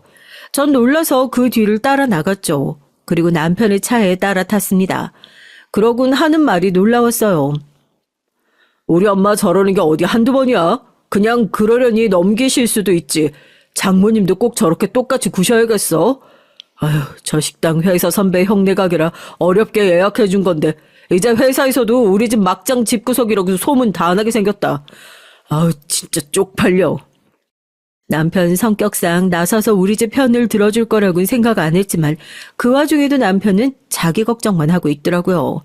상견례한 식당이 회사 선배 형네 가게인데 오늘 일이 금방 회사에 소문이 날 거라면서 남편을 아직 일어나지도 않은 일을 걱정했어요. 지금 그런 걱정할 때야? 결혼 앞두고 양가 어머님이 저렇게 싸우셨는데?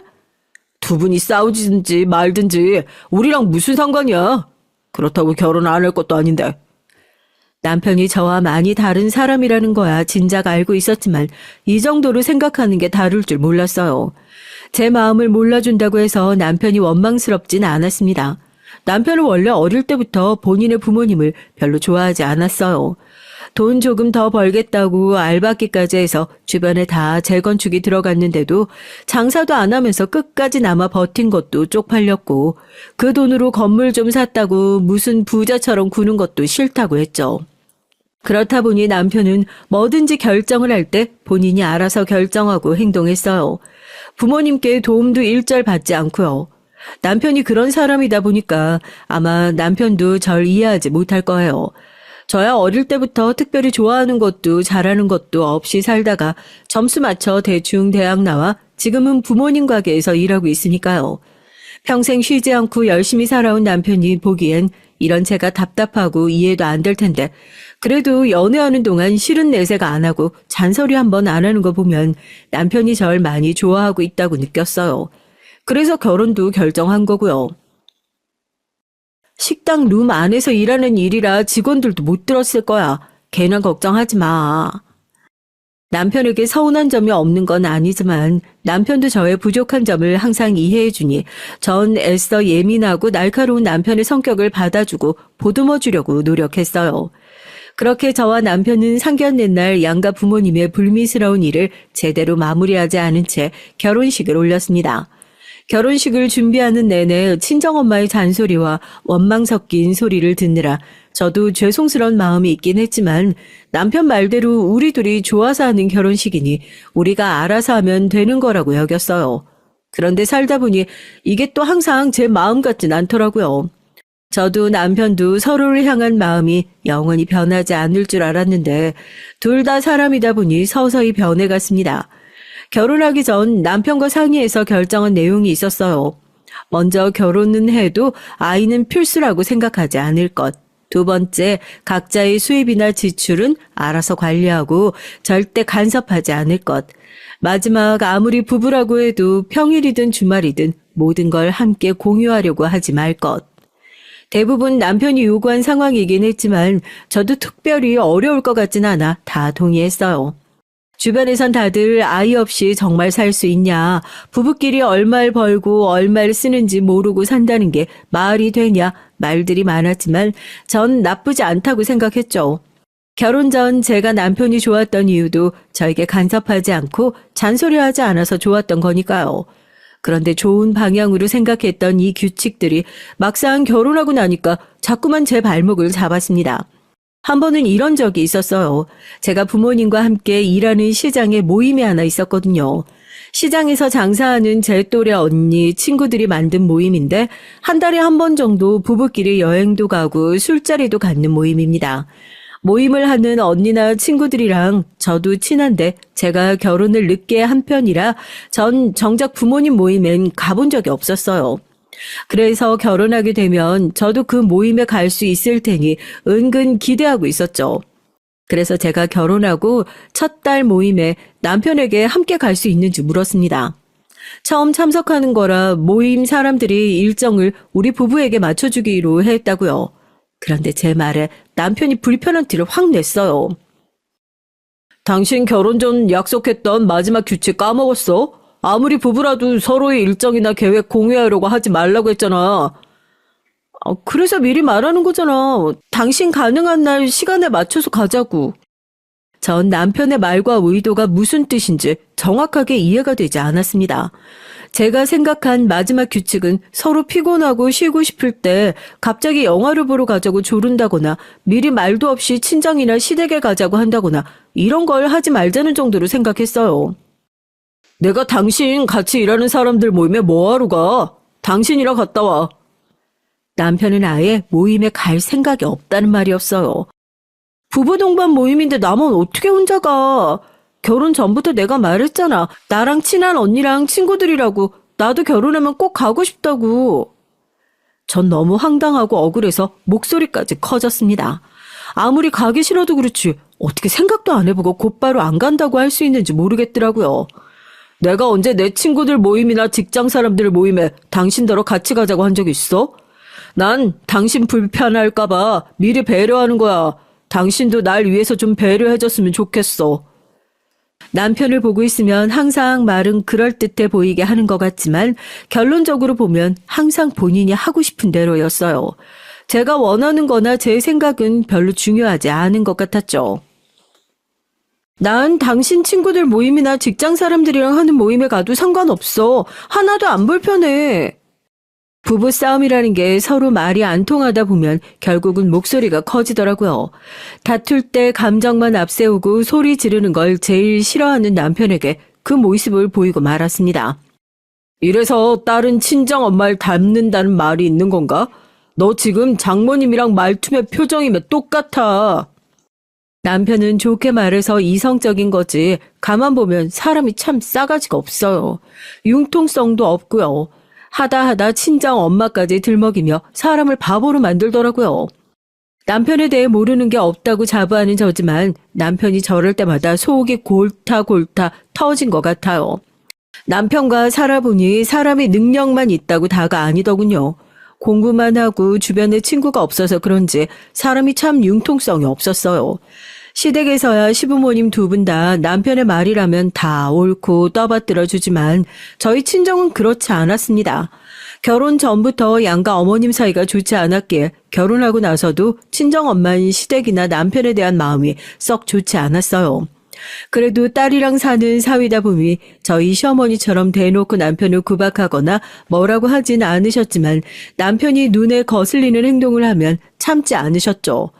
어느 날이었어요. 결혼하고 몇 년 됐을 때였는데 명절이라 남편이랑 친정에 갔죠.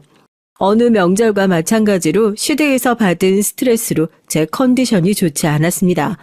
매번 그랬지만 제가 좋아서 한 결혼이니 친정 부모님 앞에서 티를 내곤 싶지 않아서 애써 기분 좋은 척을 했어요. 그런데 제가 아무리 연기를 해도 부모님은 제 낯빛만 봐도 모든 걸 다 알고 계셨죠. 안 그런 척 하려고 하는데도 엄만 자꾸만 어디 아프냐, 무슨 일 있냐 물으셨습니다. 전 괜찮다고 별일 아니라고 했죠. 그러자 눈치 없는 친정 아버지께서 갑자기 뜬금없는 소리를 하셨어요. 혹시 우리 딸 임신한 거 아니야? 살도 좀 빠지고 눈도 퀭한 게 영 컨디션이 안 좋아 보이는데? 저와 남편이 아이 생각은 없다고 결혼 전부터 미리 말을 해서 시부모님은 저희 앞에서 손주 얘기 일절 안 하세요. 시부모님도 마음속으로야 당연히 손주를 원하시겠지만 평소 남편 성격을 잘 알다 보니 굳이 입 밖으로 꺼내지 않으시는 거죠. 하지만 친정 부모님은 손주에 대해 아직도 포기를 못 하셨어요. 저희가 때가 되면 애를 가질 거라고 기대를 했죠. 그런 친정 부모님 마음을 이해 못하는 건 아닙니다. 시댁에야 저희가 아니어도 시누이 부부가 있지만 저희 친정엔 저 말고 다른 자식이 없거든요. 그렇다 보니 손주를 원하시는 게 당연했어요. 전 그런 부모님의 마음을 알다 보니까 아버지께서 그렇게 말해도 그냥 웃어 넘겼죠. 임신은 무슨, 그냥 좀 피곤해서 그래요. 오늘 푹 자면 괜찮을 거야. 저는 애써 좋게 넘기려고 하는데 그럴 때마다 남편은 굳이 정색을 하고 꼭 같은 말을 또 하고 또 했어요. 장인어른, 저번에도 말씀드렸다시피 저랑 은혜는 아직 아이 생각이 없어요. 그러니까 행여 농담이라도 그렇게 말씀 안 하셨으면 좋겠습니다. 사람이 융통성이 없어도 저렇게 없을 수가 있을까요? 그냥 좋게 넘어가는 말을 남편은 전혀 모르는 사람이었어요. 그런 남편의 성격을 가만히 봐주지 못하는 건 친정엄마도 마찬가지였습니다. 자네야말로 답답한 소리 좀 하지 말게. 우리 은혜가 어릴 때부터 아기든 동물이든 얼마나 좋아했는데 이게 다 자네가 애 생각이 없어서 우리 은혜한테 강요하는 거잖아. 엄마, 아니야. 우리 둘 다 애는 무조건 안 낳는다는 게 아니라 지금은 아직 애 낳을 생각이 없다는 거야. 지금은 일이 더 중요할 때니까. 역시나 항상 수습하는 건 저의 몫이었습니다. 친정 어머니의 말에도 남편은 불만이 가득한 얼굴로 입을 꾹 다물고 있었죠. 아이고, 맨날 건물주라고 돈 자랑질만 해야 되면서 뭘 얼마나 벌어서 쌓아두려고 애까지 미루고 일을 한대? 남편도 남편이지만 친정 엄마도 엄마예요. 안 그래도 시댁에서 이래저래 고생하고 온 딸 마음 편하게 쉬지도 못하게 하셨죠. 그때였습니다. 제가 한마디 더 하려던 찰나에 남편이 참지 못하고 또 나섰어요. 장인 장모님 세대나 결혼하면 아이가 의무였지 저희 세대는 전혀 그렇지가 않아서요. 세상에 할 일이 얼마나 많은데 전 자식한테 평생 발목 잡혀가며 살고 싶지 않습니다. 순간 집안의 정적이 일렀어요. 웬만해서 모든 말을 다 받아치는 친정 어머니마저 말문이 막혔는지 어안이 벙벙하다는 눈빛으로 혀만 끌끌 찼죠. 명절이라고 오랜만에 친정에 간 거였는데 역시나 또 남편 때문에 분위기가 흐려져서 대충 저녁만 먹고 집에 왔어요. 그날도 집에 돌아와 전 남편이랑 티격태격 했습니다. 남편을 도무지 이해하려고 해봐도 이해가 되지 않아서요. 나도 시댁 가서 별의 별말을 다 들어도 웬만하면 다 참고 오잖아. 내가 백날 얘기한다고 해서 어른들 생각 안 바뀌니까. 근데 당신은 우리 집에 갈 때마다 부모님 하시는 말씀에 꼭 그렇게 토를 달아야 직성이 풀려? 그냥 좀 웃으면서 넘길 수는 없어. 진심으로 궁금해서 남편에게 물었습니다. 남편과 살면 살수록 느끼는 건데 남편은 냉정하고 이성적이라기보단 사회성이 부족해 보여요. 아니면 자기 자신 말고 다른 사람의 생각이나 마음 같은 건 전혀 신경 쓰지 않는 것 같습니다. 시어머니는 제 자존심을 뭉개가며 할 말 못할 말 구분 안 하고 해요. 그래도 전 참습니다. 반면에 저희 친정 부모님이 하시는 정도는 보통 부모라면 다들 하시는 얘기예요. 그런데도 남편은 본인이 하고 싶은 말을 참으면 죽기라도 하는 병에 걸리기라도 한 사람처럼 할 말이 있으면 참질 못했습니다. 시어머니도 시어머니였지만 남편의 그런 모습에 전 슬슬 지쳐갔어요. 그러던 어느 날이었습니다. 시댁이든 친정이든 힘든 일이 있더라도 삶을 또 살아야 하니 애써 지난 일은 잊고 열심히 살았죠. 전 시장에서 일을 하다 보니까 새벽 5시에 일어나서 출근해요. 남편도 워낙 부지런한 사람이라 제가 일어날 때 같이 일어납니다. 대신 남편은 헬스장에 운동하러 가고요. 본인 몸이나 건강을 굉장히 챙기거든요. 운동 가기 전에 제가 만들어준 샐러드와 과일 주스를 가지고 나가요. 물론 자기 건강 챙기고 몸 챙기는 거 좋습니다. 그런데 그것마저도 절 피곤하게 하니 힘들었죠. 혹시 제가 장을 못 봐서 샐러드나 주스가 부실하면 그렇게 인상을 쓰고 구박을 했어요. 내가 아침상을 거하게 차려달라는 것도 아니고 고작 샐러드랑 과일 몇 개 갈아주는 건데 그것도 귀찮아서 점점 부실해지는 거야? 고작이라니. 나도 출근 준비하면서 매일 야채 사서 씻고 다듬는 게 얼마나 일인데. 오늘 퇴근하고 오면 재료 사올 테니까 오늘은 그냥 좀 먹어. 남편이 그런 소리를 할 때마다 전 서운하다 못해 서럽습니다. 사실 제가 말을 안 해서 그렇지 저도 새벽에 나가 저녁에 들어오는데도 집안일은 전부 다 제가 해요. 항상 뭐든 공평하게 철두철미한 사람이 집안 돌아가는 일엔 전혀 관심이 없습니다.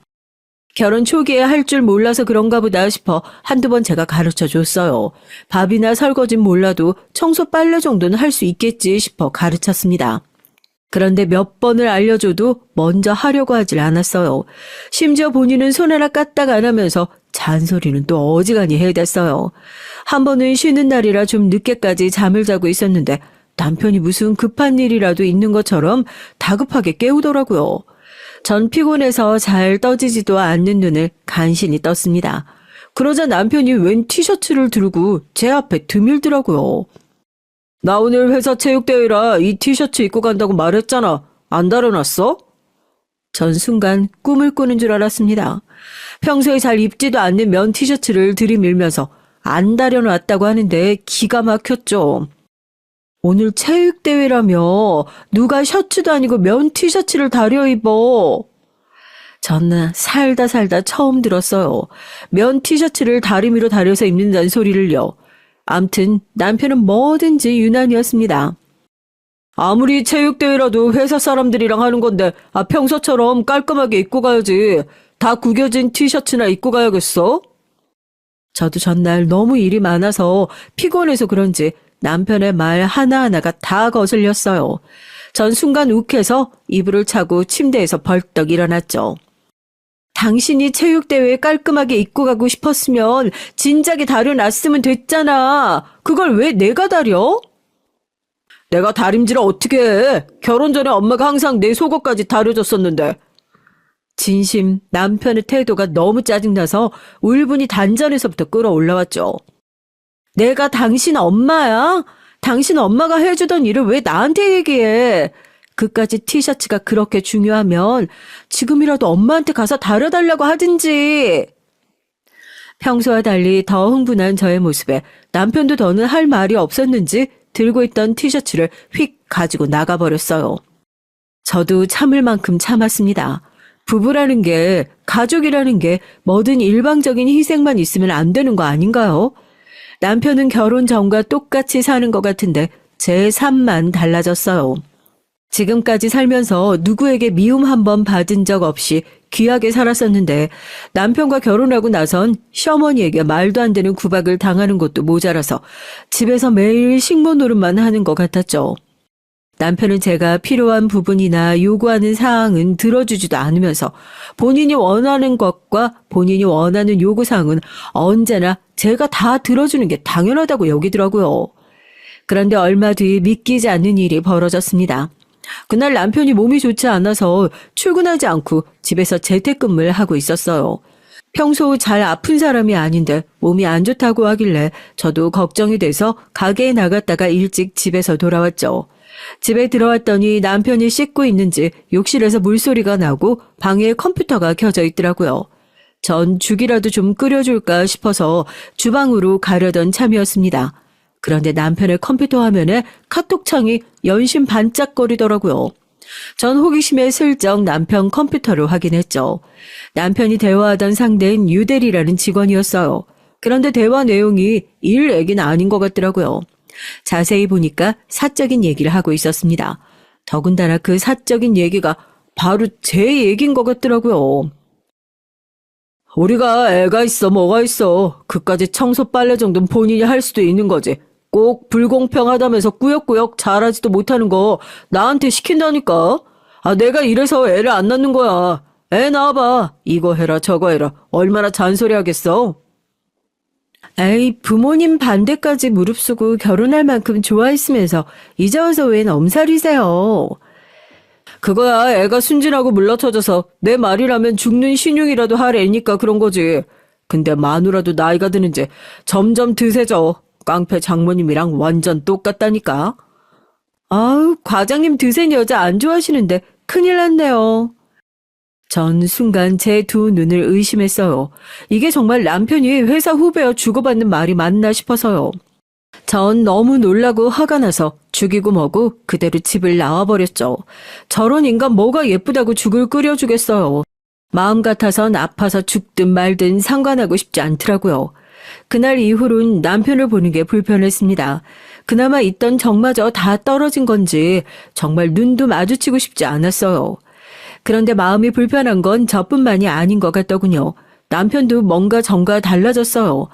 워낙 합리적인 걸 중요하게 생각하는 사람이라 원래 야근이랑 회식도 잘 안 했거든요. 항상 집에 와서 본인이 좋아하는 야구나 보고 책 보기 바쁜 사람이었어요. 그런데 최근에 자꾸만 회사 일이 많다면서 야근도 많아지고 회사 동료들과 저녁을 먹는 일이 잦아졌습니다. 남편이 믿고 꼴 보기 싫어도 이건 다른 문제였어요. 자꾸만 남편에게서 마음에 걸리는 것들이 생기기 시작했습니다. 원래 야근하는 것도 싫어하고 회사 사람들이랑 밖에서 만나는 것도 싫어하는 사람이 요즘 웬일이래? 나도 이제 과장인데 팀원들이랑 잘 지내고 후배들도 좀 챙겨야지. 같은 팀에 일하는 대리가 취미도 비슷하고 성격도 비슷해서 잘 맞아. 그 친구랑 앞으로 주말에 종종 야구도 보러 가기로 했으니까 그런 줄 알아. 얼마 전 제가 남편 컴퓨터에서 대화 내용을 봤던 유대리라는 사람을 말하는 것 같더라고요. 최근에 다른 회사에서 남편네 회사로 왔는데 종종 그 직원이랑 저녁도 먹고 야근도 하는 것 같았어요. 남편이 원래 누구 칭찬하는 사람이 아닌데 본인이랑 소울메이트라고 얘기를 하더라고요. 전 그러려니 했습니다.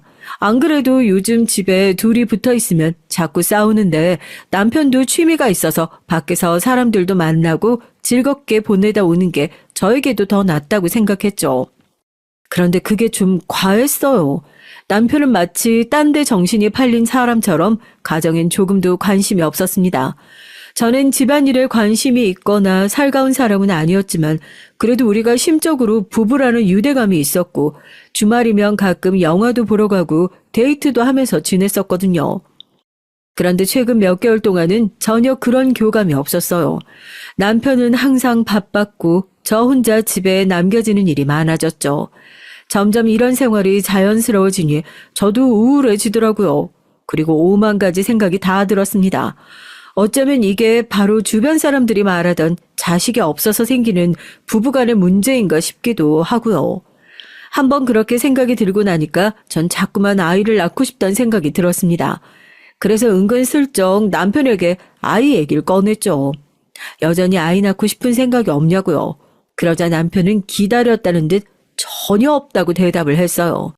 전 더 얘기해봐야 남편과 괜히 다투게 될 것 같아 말을 아꼈죠.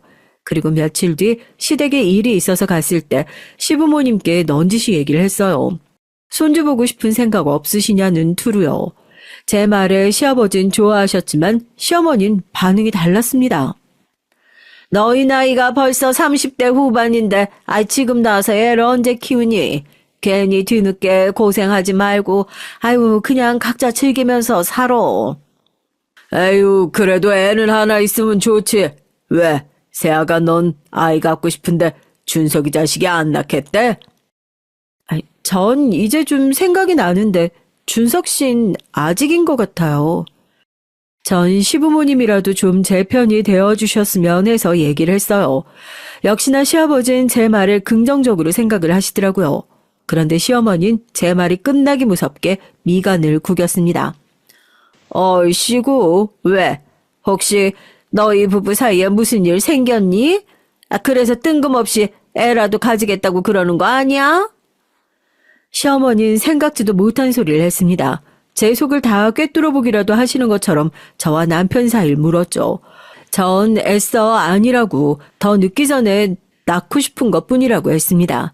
제 말에도 시어머니는 못 믿겠다는 듯 의미심장한 눈빛으로 연신 절 쳐다봤어요.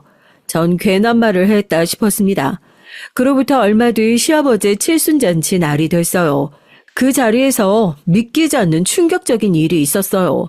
전 미리 준비한 한복까지 입고 잔치에 온 손님들에게 인사하려고 연회장 입구에서 서 있는데 시어머니께서 저를 본 척도 안 하시더니 친정 부모님을 연회장에 못 들어가게 막았다는 겁니다. 어머, 어디서 썩은 생선 냄새가 나나 했더니만, 아우, 여기서 나는 냄새였네. 여기가 어디라고 왔어요? 아이, 당장 나가요. 이 변내가 미쳤나? 바깥 사돈 칠순이라길래 가게 문까지 닫고 왔더니만 지금 뭐 하는 거야? 사돈은 무슨 사돈? 아, 우리가 왜 사돈이야? 전 말도 안 되는 이 상황에 너무 기가 차서 말도 나오질 않았죠. 들으시는 분들도 기가 막히시죠. 이게 다 어떻게 된 일이냐면요. 얼마 전 남편이 저에게 이혼하자고 하긴 했어요. 뜬금없이 술에 잔뜩 취해서 들어와서는 절 깨우더니 한다는 말이 이혼해달라고 하더라고요. 남편에게 여자가 생겼대요. 남편이 바람을 피웠다는 말도 기가 막혀 죽겠는데 글쎄 이 인간이 그 상간녀를 사랑한답니다. 내가 살면서 이렇게까지 사랑하는 여자를 만날 거라고 생각도 못 해봤어. 그러니까 제발 이혼 좀 해줘. 나 남은 인생은 그 여자랑 살고 싶어. 전 남편 하는 짓에 웃음만 나왔습니다. 너무 가소로워서요. 아주 혼자 드라마를 찍고 있네. 이혼하더라도 내가 원하는 때에 할 거니까 그런 줄 알고 입 닥치고 잠이나 자. 여자가 말하는 것 좀 봐. 이렇게 드세고 무식하니까 내가 정이 떨어졌지. 당신 내 성격 알지? 나 한 번 정 떨어진 사람이랑은 하루도 못 사니까 당장 헤어져. 그날부터 남편은 저만 보면 이혼해달라고 사정사정을 했어요. 하지만 전 들은 척도 안 했습니다. 사실 남편이 시아버지 칠순 잔치 때도 오지 말라고 했지만 전 들은 척도 안 했어요. 지난 5년간 제가 이 집 며느리이자 남편의 아내로 살았는데 제가 못 올 이유가 없다고 생각했거든요. 그런데 그때였습니다. 믿기지 않는 일이 벌어졌죠. 시어머니께서 친정 부모님을 문전박대한 것도 모자라서 잘 차려입은 웬 여자 손님을 데려다가 입구에 세워놓고 손님들에게 며느리라고 소개를 하고 있더라고요. 아이고, 여기까지 와주셔서 감사합니다. 네네, 아유, 맞아요. 이쪽이 저희 며느리요. 아들이랑 같은 땡땡 기업 다녀요. 얼굴도 예쁘죠? 전 기가 막히고 코가 막혔습니다. 멀쩡히 이 집 며느리인 제가 여기 있는데 다른 년을 며느리라고 소개를 하다니요. 치사한 남편과 시어머니가 무슨 짓을 꾸밀지 생각 못했던 건 아니지만 이렇게까지 할 줄은 몰랐어요. 알고 보니까 남편이 저와 헤어지고 새로 만난 상간녀와 재혼하겠다고 벌써 시부모님께 인사까지 했나 보더라고요. 시어머니야 저보다 학벌도 좋고 직업도 좋은 상간녀를 마다할 이유가 없었는지 바로 허락을 했대요. 그러니까 결국 현재의 시어머니와 남편의 걸림돌은 저 하나였던 겁니다. 빨리 저를 정리해야 남편이 원하는 대로 살 수 있으니까요. 그쯤 되니 저도 간신히 붙잡고 있던 이성의 끈이 빠지지 끊어지더군요. 전 우렁찬 목소리로 소리를 냅다 질렀습니다. 늙은 여우년아, 내가 만만해 보이니? 내가 너희 두 모자 가만히 둘 줄 알아? 제 목소리에 호텔 연회장 로비가 쩌렁쩌렁 울렸죠. 그러자 주변에 있던 손님들이 웅성웅성 수군거렸어요. 이 옆에 내가 미쳐도 단단히 미쳤네. 무식하게 사람들이 있는 앞에서 지금 뭐 하는 거야? 미친 건 너지, 이 인간아. 너야말로 쪽팔린 줄 모르고 지금 뭐 하는 거야? 나 아직 너랑 이혼 안 했어. 법적으로 너랑 내가 부부라고. 근데 감히 저런 천박한 상간녀를 내 자리에 데려다 놓고 소개를 해? 얼씨구, 얘 말은 똑바로 해야지. 우리 유진이가 어딜 봐서 천박하니? 네가 무식해서 뭘 모르나 본데 우리나라에 간통죄 없어진 지가 언젠데 상간녀는 상간녀야. 너랑 우리 준석이 솔직히 식만 올렸지 애도 없고 남보다 못하게 살았잖아. 우리 아들이 이제야 정신 차려서 제대로 된 여자랑 좀 살겠다는데, 파괴 좀 그만하고 알아서 좀 떨어져. 내가 위자료 알아서 두둑하게 챙겨줄게. 시어머니는 이제 아예 체면은 다 갖다 버렸는지 막 나갔어요. 저한테 매일 생선집 딸내미라고 부르더니만 이제 만난 지 얼마 되지도 않은 상간녀년을 우리 유진이라고 불렀습니다. 전 시아버지 칠순잔치나 다 끝나고 터뜨릴까 했는데 더는 참을 수가 없었죠. 아, 네. 우리 어머님 상간녀가 굉장히 마음에 드시나 본데요. 어디 이 사실을 알고도 그 입에 우리 유진이 소리가 나오는지 좀 볼까요? 전 가방에서 꺼낸 서류 봉투를 시어머니의 가슴에 던져줬습니다. 제 행동에 남편은 놀라 저에게 다가와 지금 뭐 하는 거냐고 눈을 동그랗게 떴죠. 뭐긴 뭐야. 멍청한 네가 사랑한다는 그 여자의 실체지. 내가 우리 유진이에 대해 모르는 게 뭐가 있다고. 실체는 실체야. 괜한 짓 하지 말고 그만 돌아가. 정색한 남편이 이제 그만하라며 절 연회장에서 쫓아내려고 했어요. 그때였습니다. 제가 건넨 서류를 확인한 시어머니가 깍 하고 소리를 질렀어요. 이게 다 뭐냐. 너 이유진, 이게 사실이야? 애가 셋이나 있다는 게 사실이냐고. 시어머니의 소스라치는 목소리에 순간 그 자리에 있던 사람들 모두가 놀라 쑥덕거렸어요. 그랬습니다. 전 진작 남편과 상간녀의 외도 사실을 알고 상간녀의 뒷조사를 좀 했어요. 외도 사실을 어떻게 알았냐고요? 세상 일이라는 게 참 모르는 거더라고요. 알고 보니 유대리라는 사람이 남자가 아니라 여자였더라고요. 전 남편이 유대리에 대해 자주 얘기하길래 당연히 남자라고 생각했죠. 제가 유대리가 여자라는 사실을 어떻게 알게 된 줄 아세요? 그날은 주말이었습니다. 남편이 유대리와 야구를 보러 간다고 나간 날이었어요. 오랜만에 자유를 얻은 저도 집에서 빈둥거리며 누워 있었죠. 그런데 채널을 돌리다가 우연히 남편이 보러 간다던 야구 중계를 보게 됐고요. 저야 야구의 야자도 모르지만 남편이 응원하는 팀이 잘 못한다는 건 익히 들어 알고 있었는데 웬일로 이기고 있더라고요.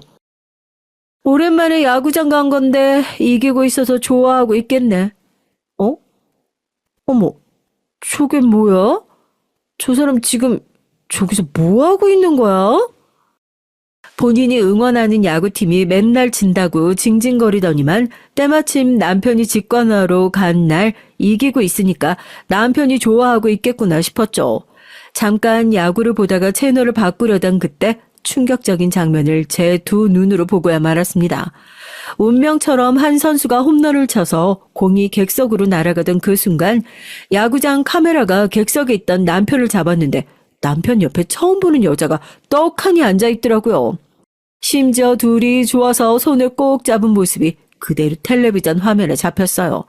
아주 찰나였지만 전 똑똑히 봤습니다. 순간 전 가슴이 철렁하고 떨어지는 줄 알았어요.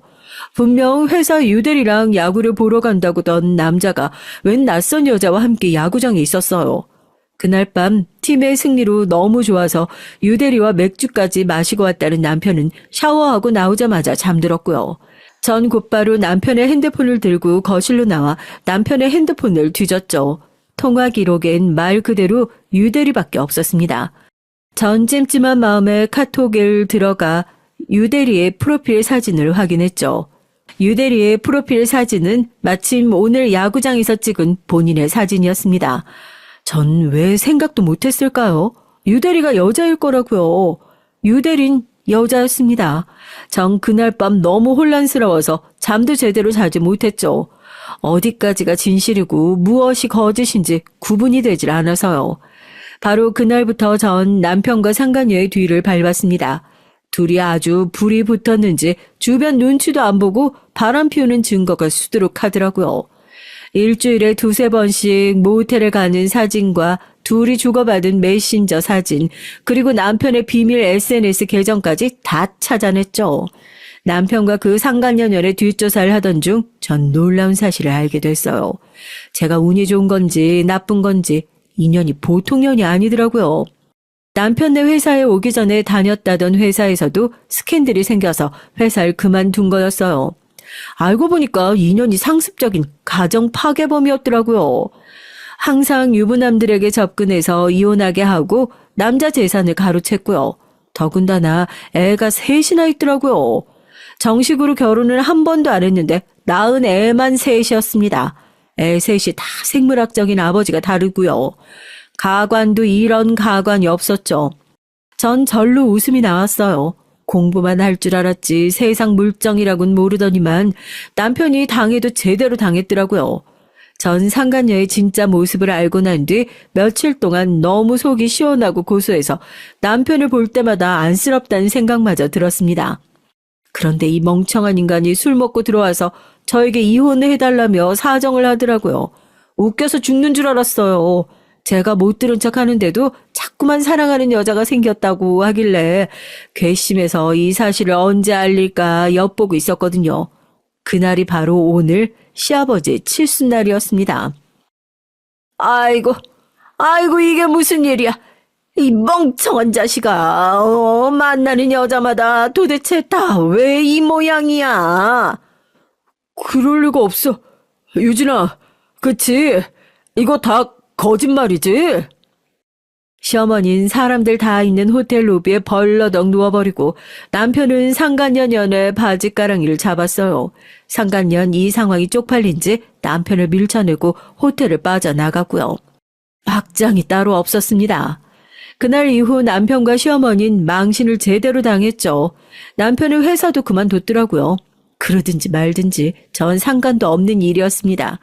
전 남편과 이혼했어요. 당연한 일이었죠. 저나 남편이나 서로의 바닥까지 다 봤으니 조금 더 함께 있고 싶지 않았습니다. 자존심 강한 사람이니 이혼 이후 저에게 연락도 하지 않았지만 전 신우이에게 듣기론 남편이 많이 후회하고 있답니다. 인생을 잘못 산 것 같다고 다시 시작할 수만 있다면 저 다시 시작하고 싶다고 한대요. 전 그 말을 들은 순간 온몸에 소름이 돋았어요. 남편이란 인간이 너무 싫어서요. 더는 연민조차 남아있지 않았습니다. 제 5년의 결혼 생활은 그렇게 막을 내렸어요. 5년이라는 시간이 길다면 길고 짧다면 짧지만 저에게 너무도 많은 걸 깨닫게 해줬거든요. 이제 이혼녀이긴 하지만 아직 앞날이 창창한 저에게 응원의 댓글 많이 남겨주세요. 끝까지 저의 얘기 들어주셔서 감사합니다. 여러분의 가정엔 항상 행복한 일만 가득하시길 바랄게요.